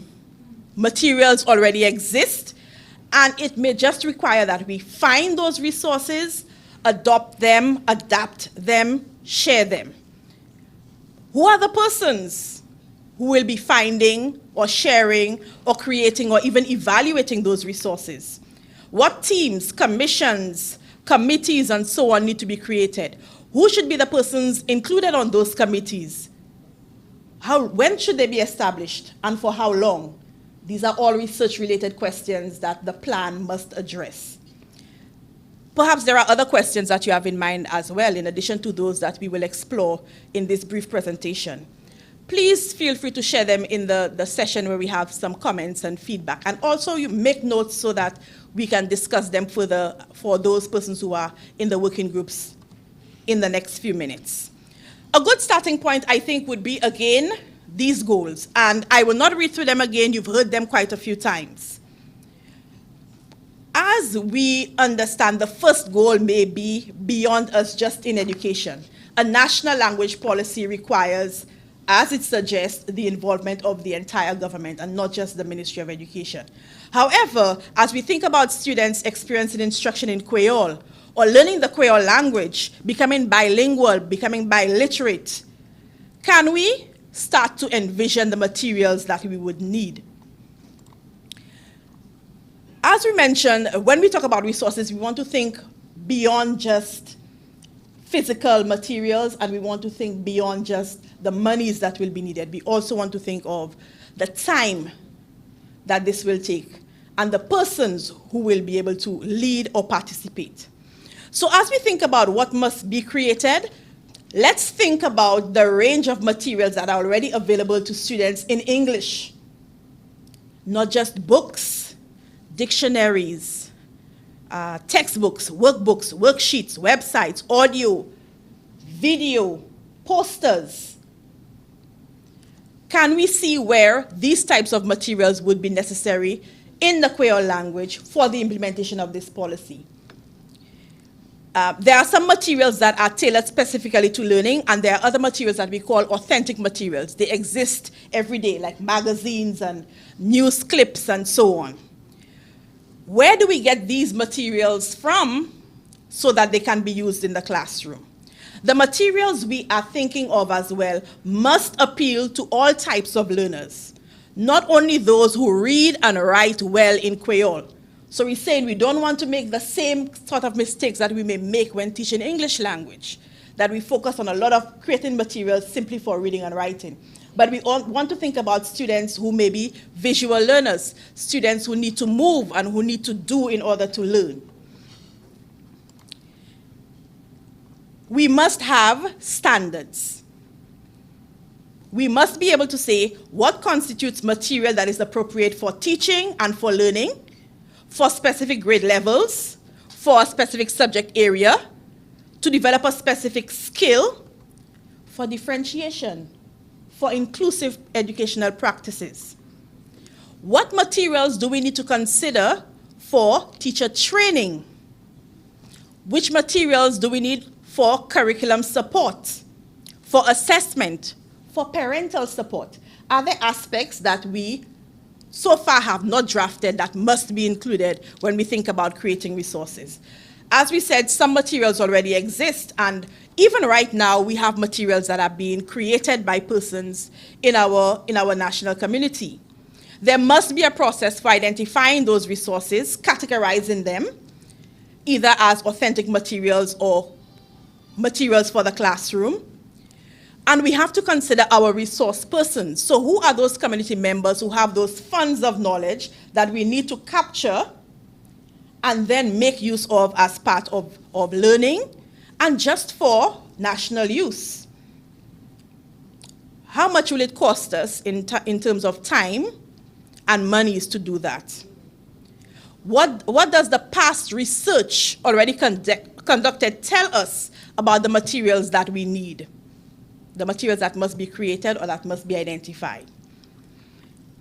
We can also consider the materials that are available to us from other states who share our language or a language that is similar to ours. What can we learn from them, use from them, or adapt from them? Could it be the teacher training methods and materials from Martinique? Could it be teaching methods from Haiti? We can consider that as well as one of the ways of addressing the needs that we have in terms of resources. Who are the persons who will be creating those resources? Clearly, as we've mentioned, there are authentic materials, those that already exist around us. No one has to be necessarily directed to create those. We think of all of the local authors who we have who have already been presenting materials, preparing materials for use in the general community, whether it's music, video, whatever the case may be. We can think of teacher-created materials and student content, student-developed content in the classroom. The materials that students create to demonstrate their understanding of concepts that they would have been taught in the class as well. And of course, we can think of open-sourced, commercially developed materials as well. These areas are some areas we can think of. Again, what we're saying is we want the same materials, breadth, depth, that are available in English language to be available in the Creole language. Now, obviously, as we're thinking of this, we don't want to think about this as something that's just happening within the language arts team, just in CAMDU, or just in one part of the Ministry of Education. We want to have a broader view and ask ourselves, how can we incorporate and embed the creation of these resources into programs and processes that already exist? For instance, how does this policy influence the resources needed for teacher training, including Peace Corps training of education support volunteers for the classroom? That's one question we need to ask. How can we make space for the Creole language and materials as we create repositories for teacher-created and open education resources? What place does this have in the revision of the curriculum that is being led by the OECS pool? What about learning devices that we're going to be accepting into our education system? Should we ensure that these are able to host Creole resources as well? How can the training in content development, whether it's in the style of future initiatives like in the style of Connect Ed or iLearn, how can that sort of training also include creation of materials in Creole for bilingual or even multilingual content? And again, how can we maximize the efforts to embed the innovation mindset at the teacher level so that from the classroom levels, opportunities and solutions can be explored, prototyped, scaled, and then adopted at the policy level? So I've shared quite a bit of a few questions with you because some of this is already addressed in the draft that you have in your inboxes. But there may be additional questions that came up in your mind as we were mentioning some of these. This is what we're saying during the working sessions that we would like you to put into that plan.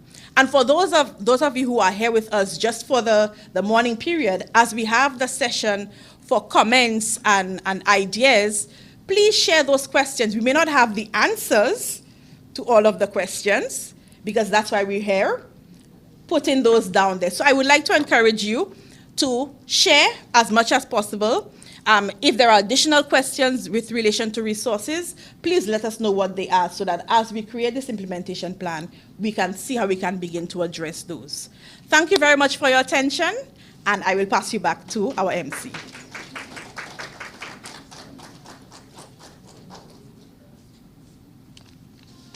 Thank you very much, Ms. Kaglin. So we have a lot of questions that we need to reflect on, such as considering the needs for teacher professional development and curriculum and assessment. What are the resources that we need? Where can the resources be found? How can they be developed? Who will create the new resources? And teachers are resourceful, so I'm sure you will find the resources in no time. Our last presenter on the draft implementation plan is Dr. Melissa Irvin on the topic of research. Dr. Irvin worked closely with the Folk Research Center as part of the implementation plan. Her presentation is pre-recorded.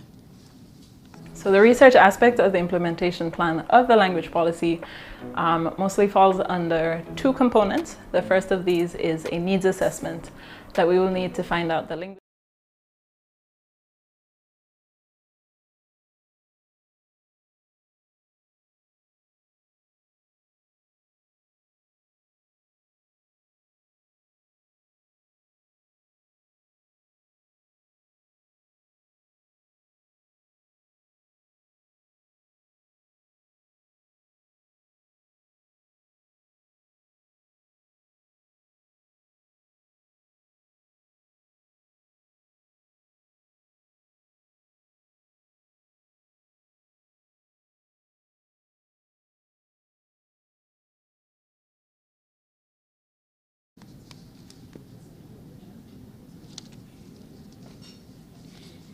We seem to be having some technical difficulties, so we will move on to the comments and feedback.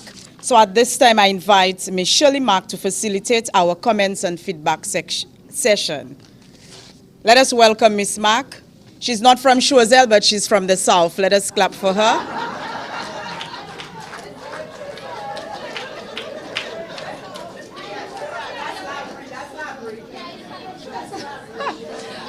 Bonjour tout le monde. So just so you want to disown me. All right, bonjour everybody. Governor General Emerita Dame Paulette Louisy, allow me to adopt the protocols that have been established. And this morning I have the easiest task. My task for the next 29 minutes is to get your ideas, your thoughts, what came to you as you listened to the various presentations. And as Ms. Caglin said, the plan we have is not completed, and it will be completed when you have added your piece, okay? So I will encourage everyone to share as much as possible. So over to you. You simply raise your hand, and as a good teacher, I will call you. All right, so who wants to begin? Yes, miss.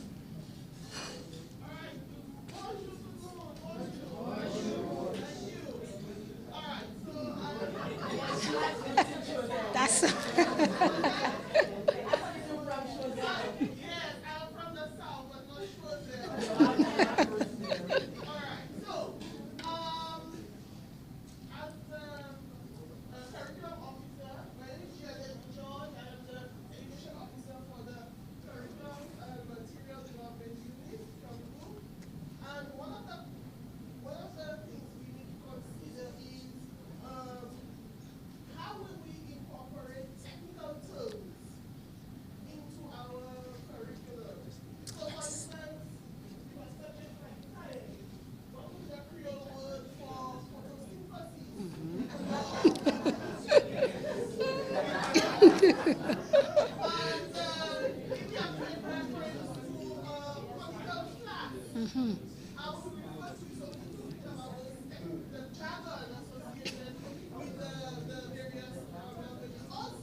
Thank you, Ms. George. Thank you so much. Mr. Robinson, over to you.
The first part being the national policy, where we're going to state how this came about, and then to state why we want Creole to be a national language.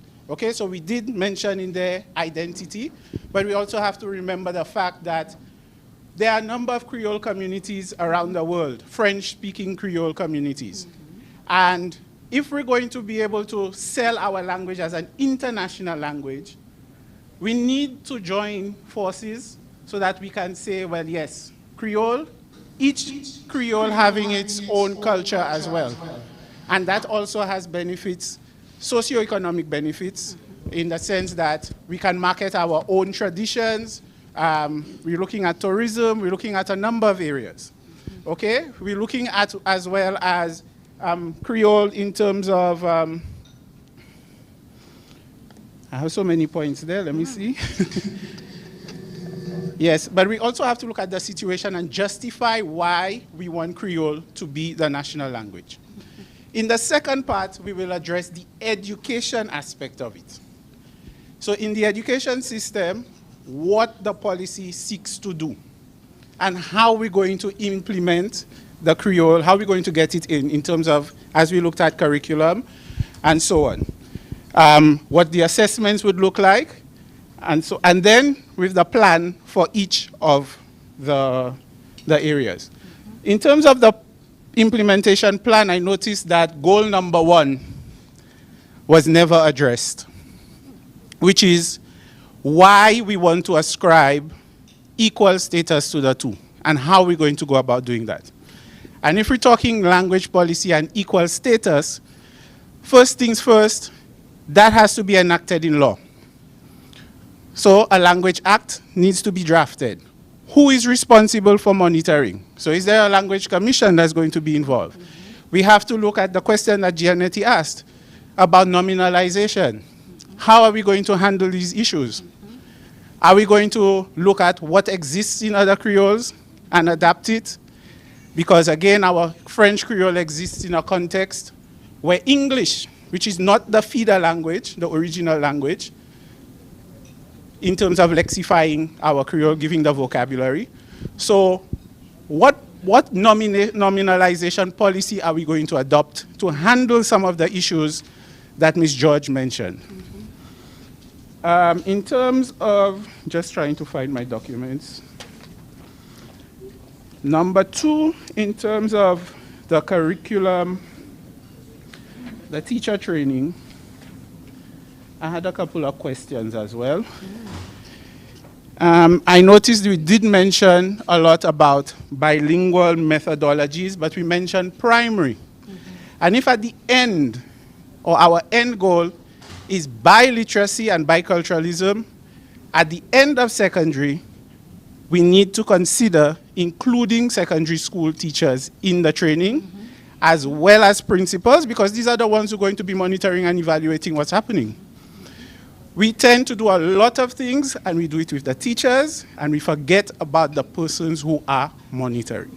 Principals, education officers. Okay.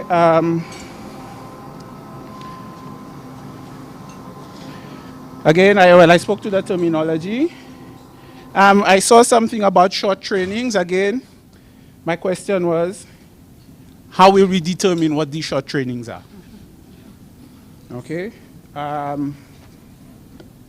With the curriculum and development, we talk about the design, and I know in the policy, the other thing that I needed to talk about the policy, and if we're talking national language policy, foreign languages need to be factored in here, and I noticed they probably have 2 sentences or 2 lines about foreign languages. We also need to remember that foreign languages are quite important in terms of national security. We need to know what's happening out there and understanding what's happening in the world, what our friends think of us. If we have any enemies, what are they plotting against us? But it's a national security issue. And if we do not think of foreign languages as important, then we're fighting a losing battle. And I do understand the case that you must understand your own first. Yes.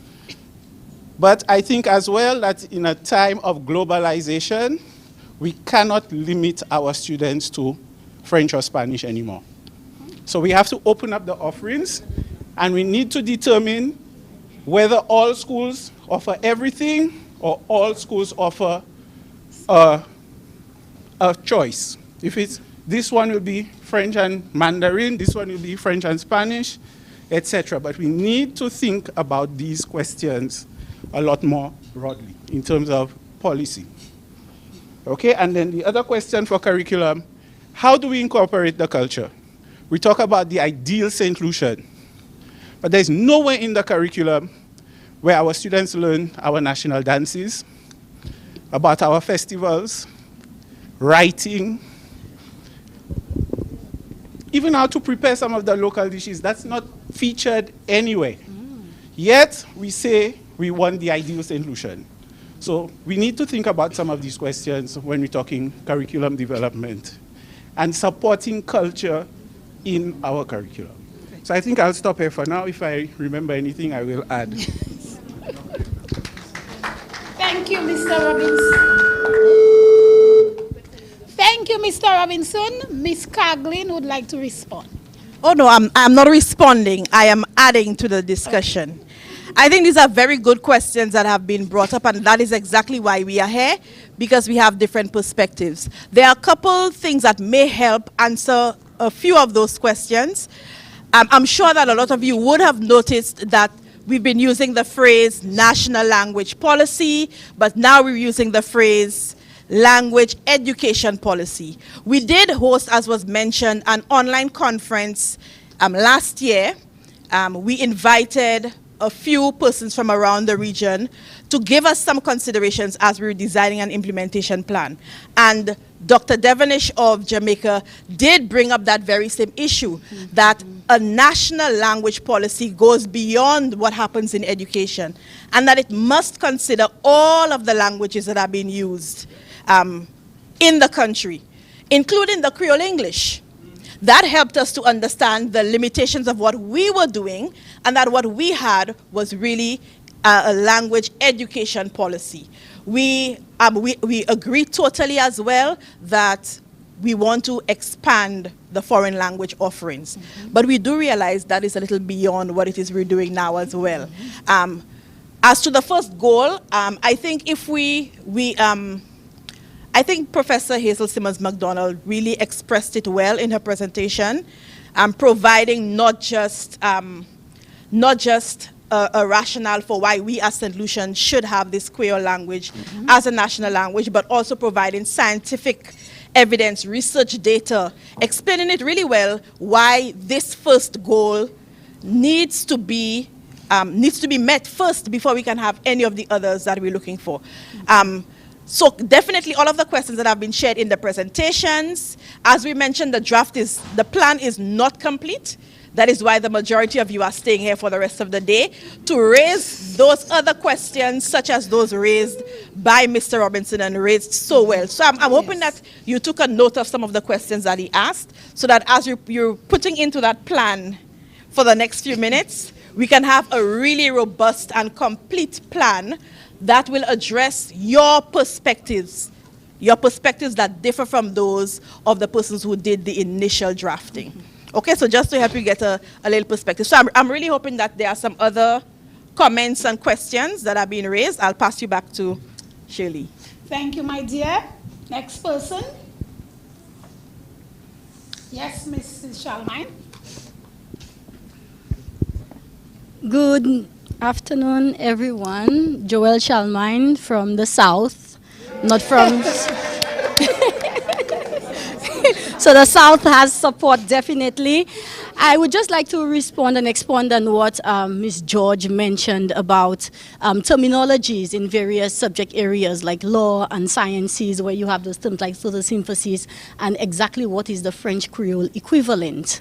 And that we do not know because we do not really use those languages. But in our research and trying to pen the grammar and the structure of the French Creole, including the vocabulary, language allows us to borrow, and that boils down to borrowing, where you can have those loan words, where the lexical items from one language is borrowed into another language, and there is no change in terms of the morphology and orthographic, patterns of that language. So it is permissible, and in those situations, instead of just throwing out the entire initiative, we are able to borrow some words where there is no French Creole equivalent, especially for those words that, they emerge with time. Okay, and other languages, that is reflected in other languages. Even in Spanish, you would notice some English words in Spanish, especially those new words that just emerge over time.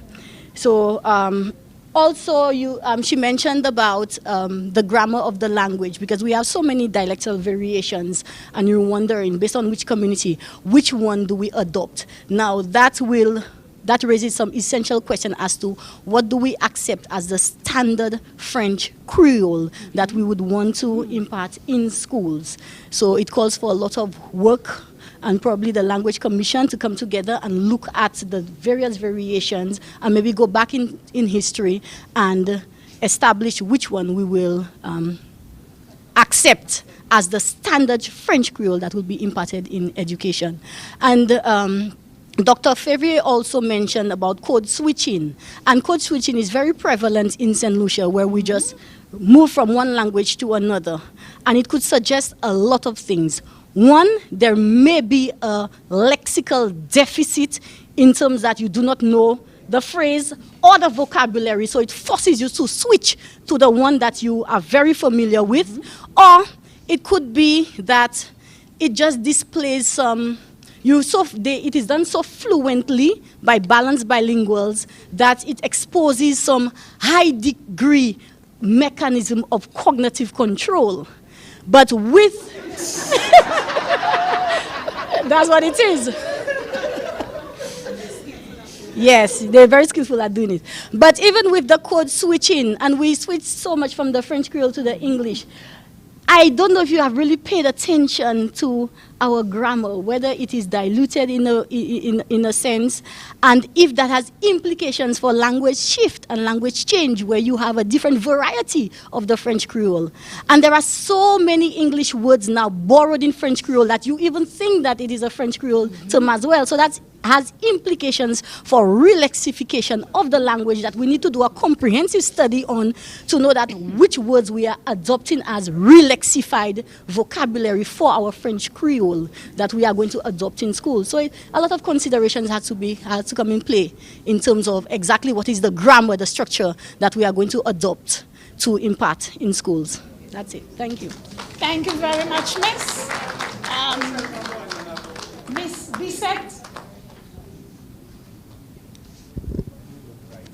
Take the time. Lani de toi moun ki kwe yo yon sa pali Creole. I'm from the north, by the way. Eh? Merci. Jean Babono. Okay. So, I am Selma Bissett, and I am the curriculum officer for social sciences. And I want to play a little devil's advocate. My concern with, I'm hearing a lot about standardization. We have to consider, especially since we're talking about language being our identity. So for example, when I hear WAD, I automatically know that person is from Canaries, right? Now when we start to standardize, and we know how people are possessive about their language, right? When we start to standardize, are we starting to lose the historical aspect of our Creole, right? Are we starting to strip persons? So if we say the standard one is had and not wad, what are we telling the Canaries people? Now I know that persons will say we can use both, which is very possible, but I just want us to think about those things. The history of the Creole language is one, it was developed to be kind of a secret language, if you will, for us, not for all of us, but for us, not them, right? So we have, and I'm hearing things about globalization and marketing. I'm not saying don't consider these things, but we have to consider to what extent, how far do we go without stripping us of our unique identity as St. Lucian Creole speakers. Okay? So I just wanted to bring that out there to you. Yes. Wonderful point. Thank you very much. Mr. Robinson, again. Mr. Robinson, pass the mic. Yes. I'll come over to you. Yeah. One of the other questions I had was in terms of standard English, because I heard standard, but which one? Because traditionally it has been the Queen's English. British English as the standard. But then you have Caribbean English, you have US English. So which standard English are we going to mandate as being ours to adopt? All right. Okay. With regard to Ms. Bissett's question about standardization, in sociolinguistics, you allow for variation, language variation in terms of pronunciation and so on. That gives you an idea of where you come from, etc. That's fine. But what's something else you said?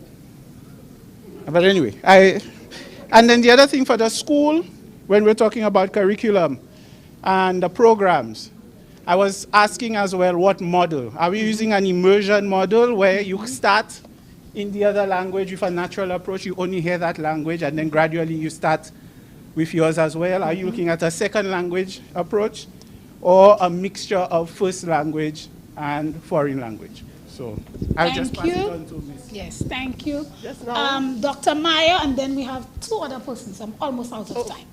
Yes. Time's up, Miss Mark, is time up? How much time do I have left? I could allow somebody else to speak, but nevertheless, colleagues, I just want us to think, how long have we been on this journey? And how long will we find a lot of reasons why not? And where do we get to the point where we say, let us begin and develop? We're speaking about languages. Anybody, and in parts of the world, we may not be even looked at as native English speakers. Yeah? That's right. New Zealand, Australia, Canada, England, the USA, parts of the Caribbean, they all speak English. Is it the same? The people from New Zealand don't understand the Australians sometimes. Within Europe, England, Wales, Scotland. Yes? So for us, and it's not with English, it's with German, it's with French. The French Canadians and the French, even within the country of France, Martinique, Guadeloupe.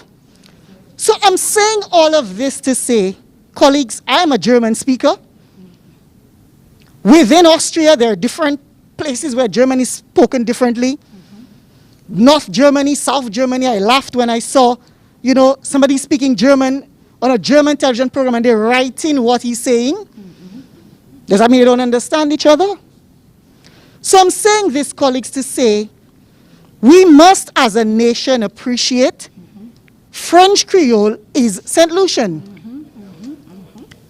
It is a situation whereby the journey has been long. Do we wait until we have all of the vocabulary to start?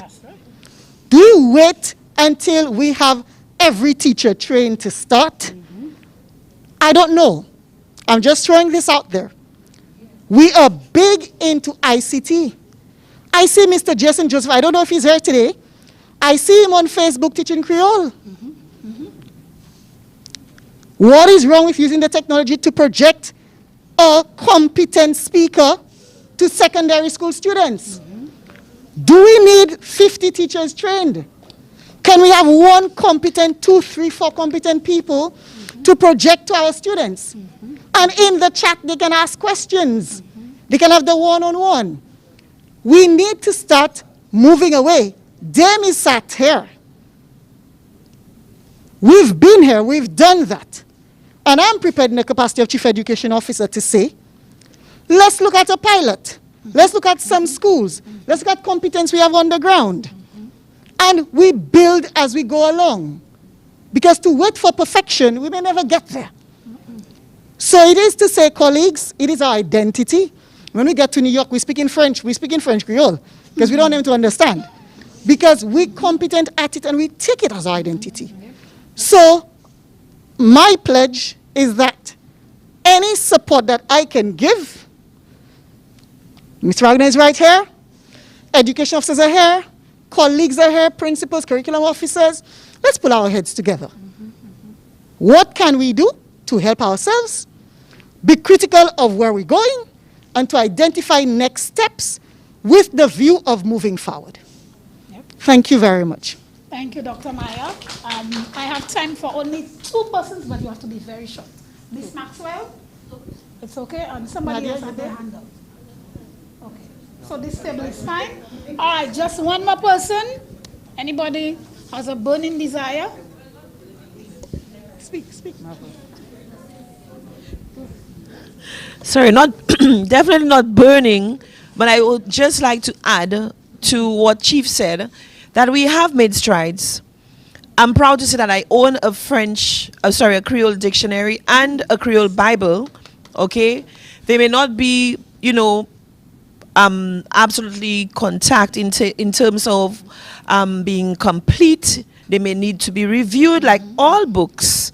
But I'm saying that we need to give credit to the work that has been done. Folk Research and all of the parties and partners that they've been engaging with have done a lot of work. So the policy is to make official what has started for years ago by the various persons within our society, PABA and all of these persons who have done so much. We have the Creole programs in place already, and let's incorporate them. Let's use the persons who continue to criticize us, who are English speakers, whatever type of English we speak. You had Jukba criticizing, we don't know the Creole, but probably we need to educate him that the Creole is not just one thing that he learned, but a number of varieties and variations, which is what Mr. Robinson alluded to, because when you do preface the policy with the origin of the language, then we will appreciate that there are varieties. And so I think that it was important to give credit to the persons who have already started the work, of ensuring that Creole is part of us and to allow us to be proud of it, So that's what I just wanted to say that. All right, thank you very much. And yes, okay. Yes, thank you very much. I intended coming to listen, but since I'm here, and some of the issues that have been raised, I think we tend to forget. For us, history is just last year or 5 years ago. I mean, if we start with the orthography, the writing system, that was developed in 1980. So that when we're talking about, what have we, what have we been doing, it just gives you this, sometimes it's so frustrating to know that there's so much that has been done over these past years that we keep, finding reasons why we cannot move forward.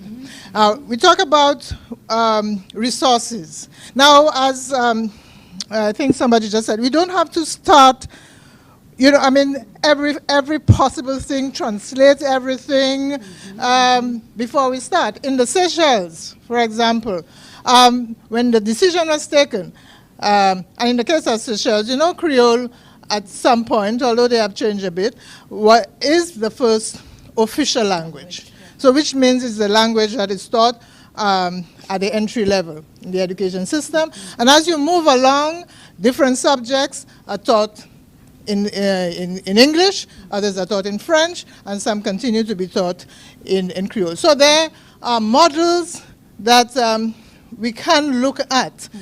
There's no point kind of reinventing the wheel. In the case of the Seychelles, they started, okay, they're going to do the first year.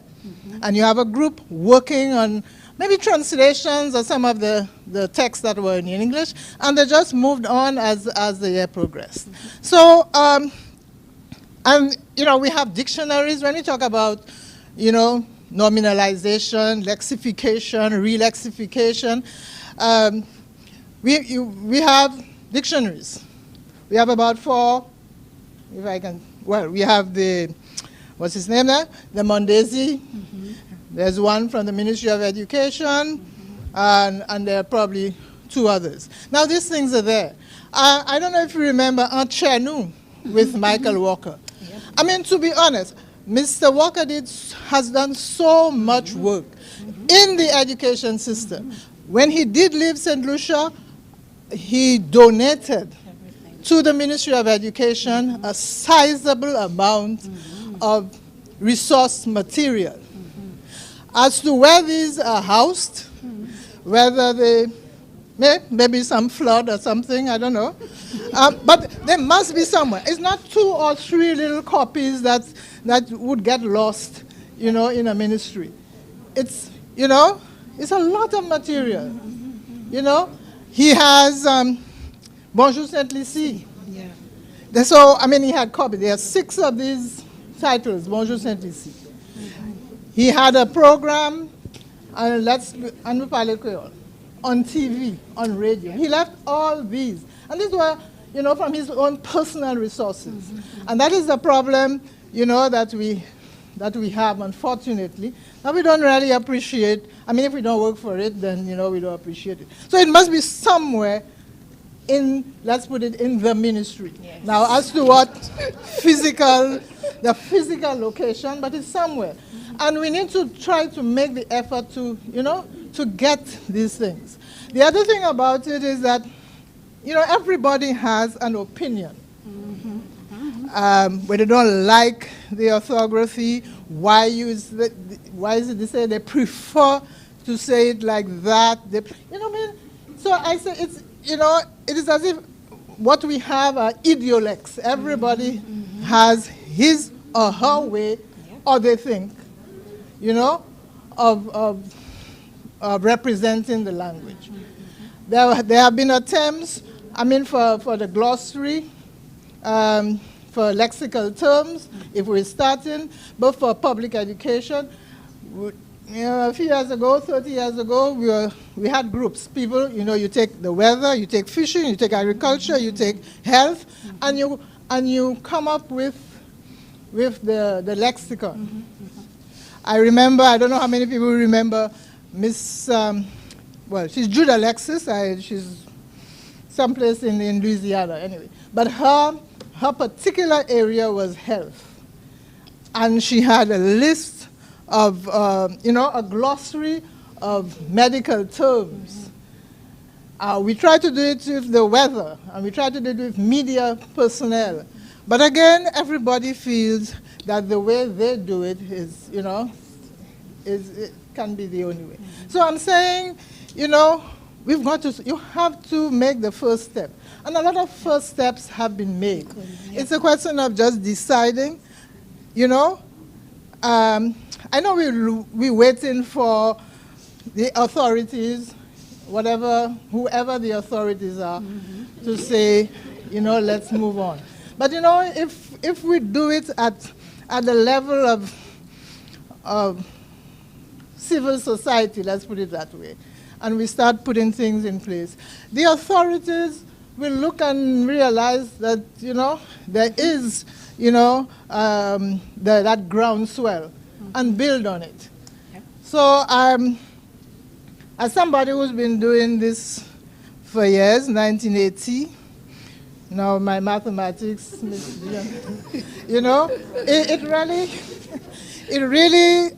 really need to start. And the Folk Research Center has been doing quite a bit. And it's a question of just coming together. Let's see what the, what we have, a compendium of lexical dictionaries, let's say. As somebody mentioned, as Marva mentioned, we have the Bible, in Creole. Right now, I think the Jehovah's Witnesses have their own, have their own language lab, and and they're doing their evangelization in the language. So you have that, even in the Bible have different versions. So and the question about how you say this or that, there are regional variations which are common in every language, So it's a question of what we call registers of language. Where you are, what context, how, and again in every language there is a refined way of saying things, So when we say, for example, something that has people talk about like the word l'argent, we say l'argent is the standard term. But you can be you know, really be provoked and you say, la ha, bama la ha mwe, you know, but that doesn't mean that la ha is not, you know, so no, snacks is a different thing. Snacks is a loan word. So I just want to, I'm happy that we have reached that far, but I would really like to see somebody push it, drive it. Yes. Now we have the Chief Education Officer saying that she's pledging to take it forward. So if we start with language education, then afterwards we'll probably look at national education. It has to start somewhere. So you don't wait for the national, and anyway it might take so long to be assented to as law, you know. And if you want the language to be considered an official language, it has to have a certain, you know, I mean, material, resources, system structures. You can start and say, okay, this is an official language, and then run around scrunting to see, you know, how you can present it as a national language. So different people, as I said, the churches are doing theirs, you know, education will do theirs. Maybe if there is a justice program that I know the Folk Research Center is working on, you know, for court interpreters. So you have different groups. If we could just come together, have different groups working on different aspects of the language, then, you know, perhaps we would be able to do, to move a little further along the line. I just thought I would just say that, although, you know, yesterday you know, just as an aside, I said to the acting Governor General, shall we have some Creole next year? Yes. In the throne speech, that is. And he's willing if I would only teach him. So there you are. All right. Okay. Thank you, Dame Paulette. And this is the end for me. Thank you, everyone, for your contribution. And you will get a chance to share later on this afternoon. Thank you.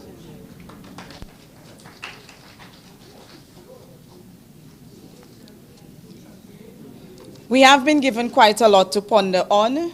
The good thing is that we survived every presentation this morning. So I would like you to translate for me now. We survived the presentations.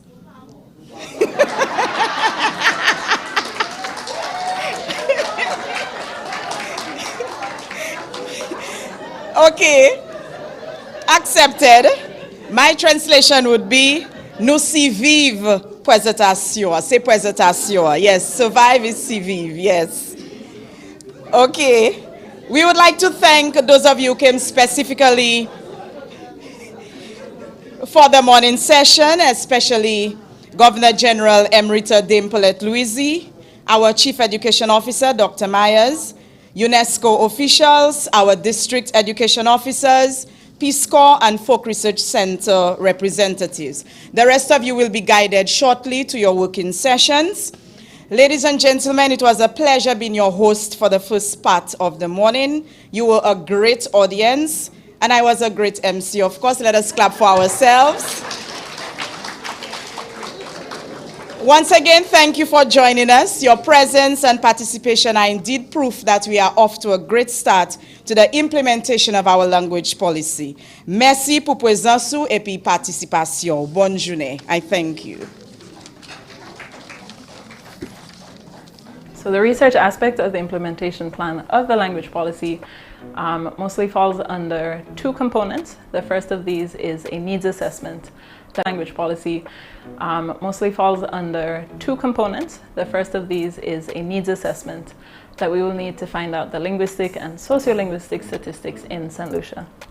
In other words, looking at the two main languages involved in the policy, so Creole and Standard English, we need to know who our speakers are, where our speakers are, and how many speakers there are of each language. We will also need to collect that information for Creole English, as this will inform the policy as regards teaching practices and so on. We will also need to identify what existing research, resources, and materials are available that we can adapt to our St. Lucian context so as not to reinvent the wheel. Anything that is lacking will need to be created, as is explored in other aspects of the implementation plan. Looking primarily at goals 2 to 4, that is both languages as media of instruction based on the needs of learners, bilingualism by the end of primary education, and biliteracy by the end of secondary education. The most crucial research component will be constant monitoring and assessment.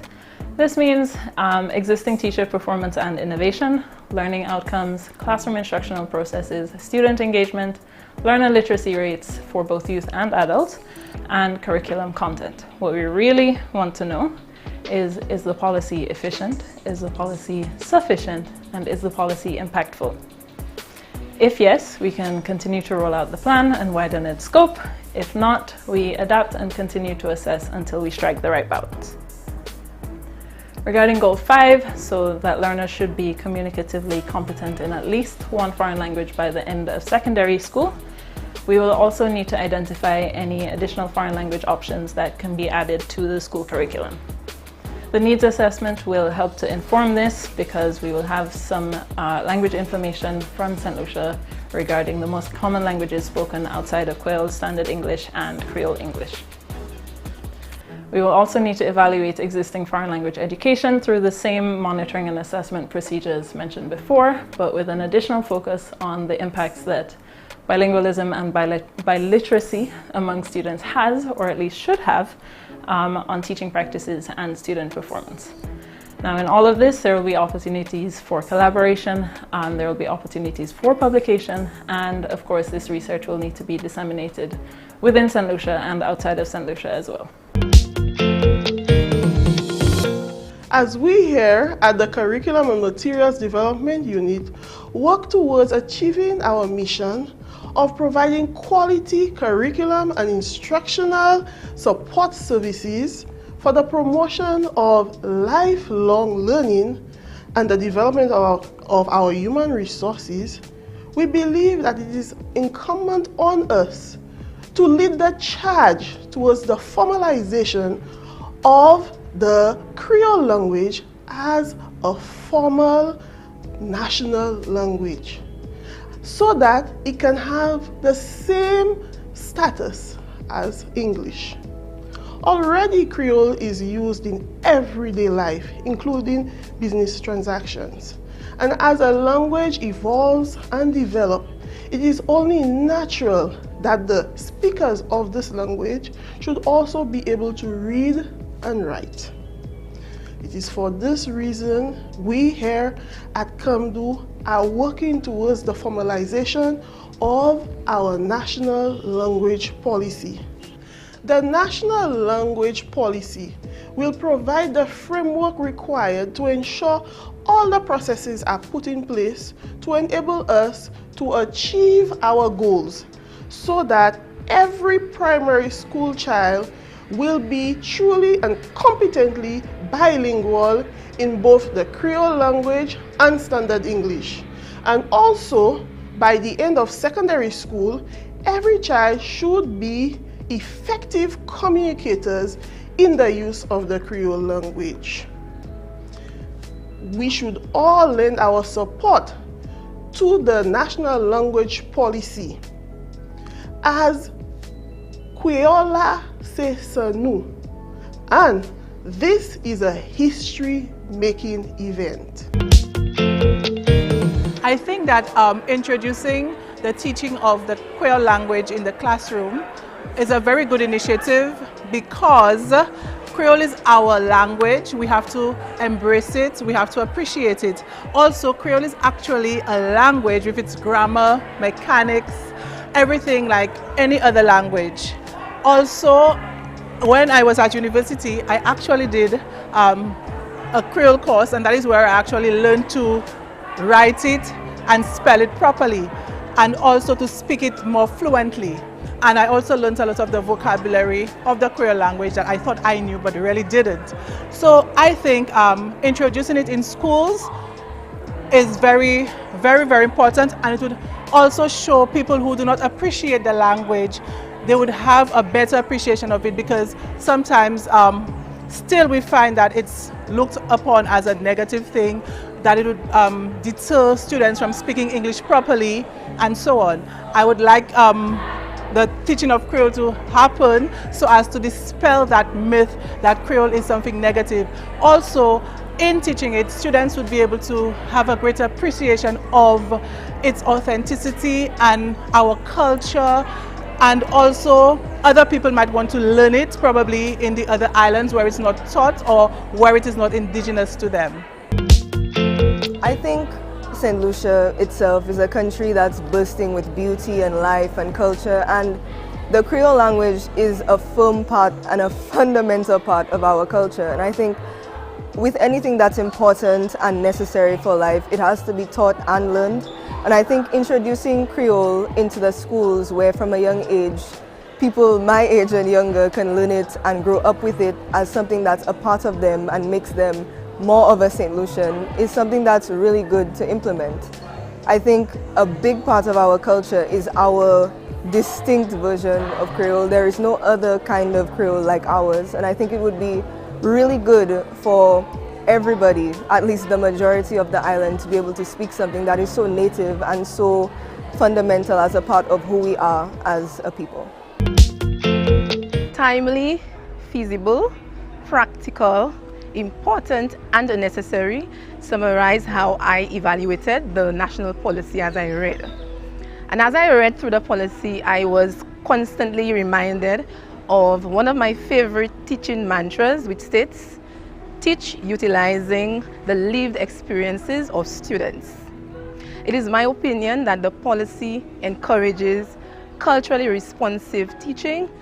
If effectively implemented, it will lead to increased literacy rates at schools and by extension society. Additionally, the policy promotes the use of funds of knowledge, which will facilitate active involvement in the language environment, thereby ensuring that students are successful in the learning environment. As the coordinator for the Special Education Student Support Program, I am proud to note that the principles of differentiation are embedded in the policy. This ensures that every child, despite their capability, will experience some level of success, will gain opportunities to interact with the language, whether it be Creole or Standard English. Lately, there has been a thrust by the Ministry of Education towards universal design for education, universal learning.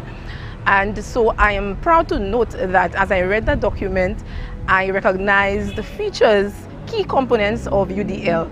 This means that students will gain multiple opportunities to engage with the Creole language and Standard English.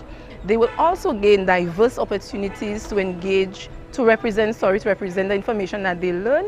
And the teacher will also have opportunities to represent the languages to the students in various forms. A few concerns that I had included teacher competence, teacher training, as well as the availability of resources.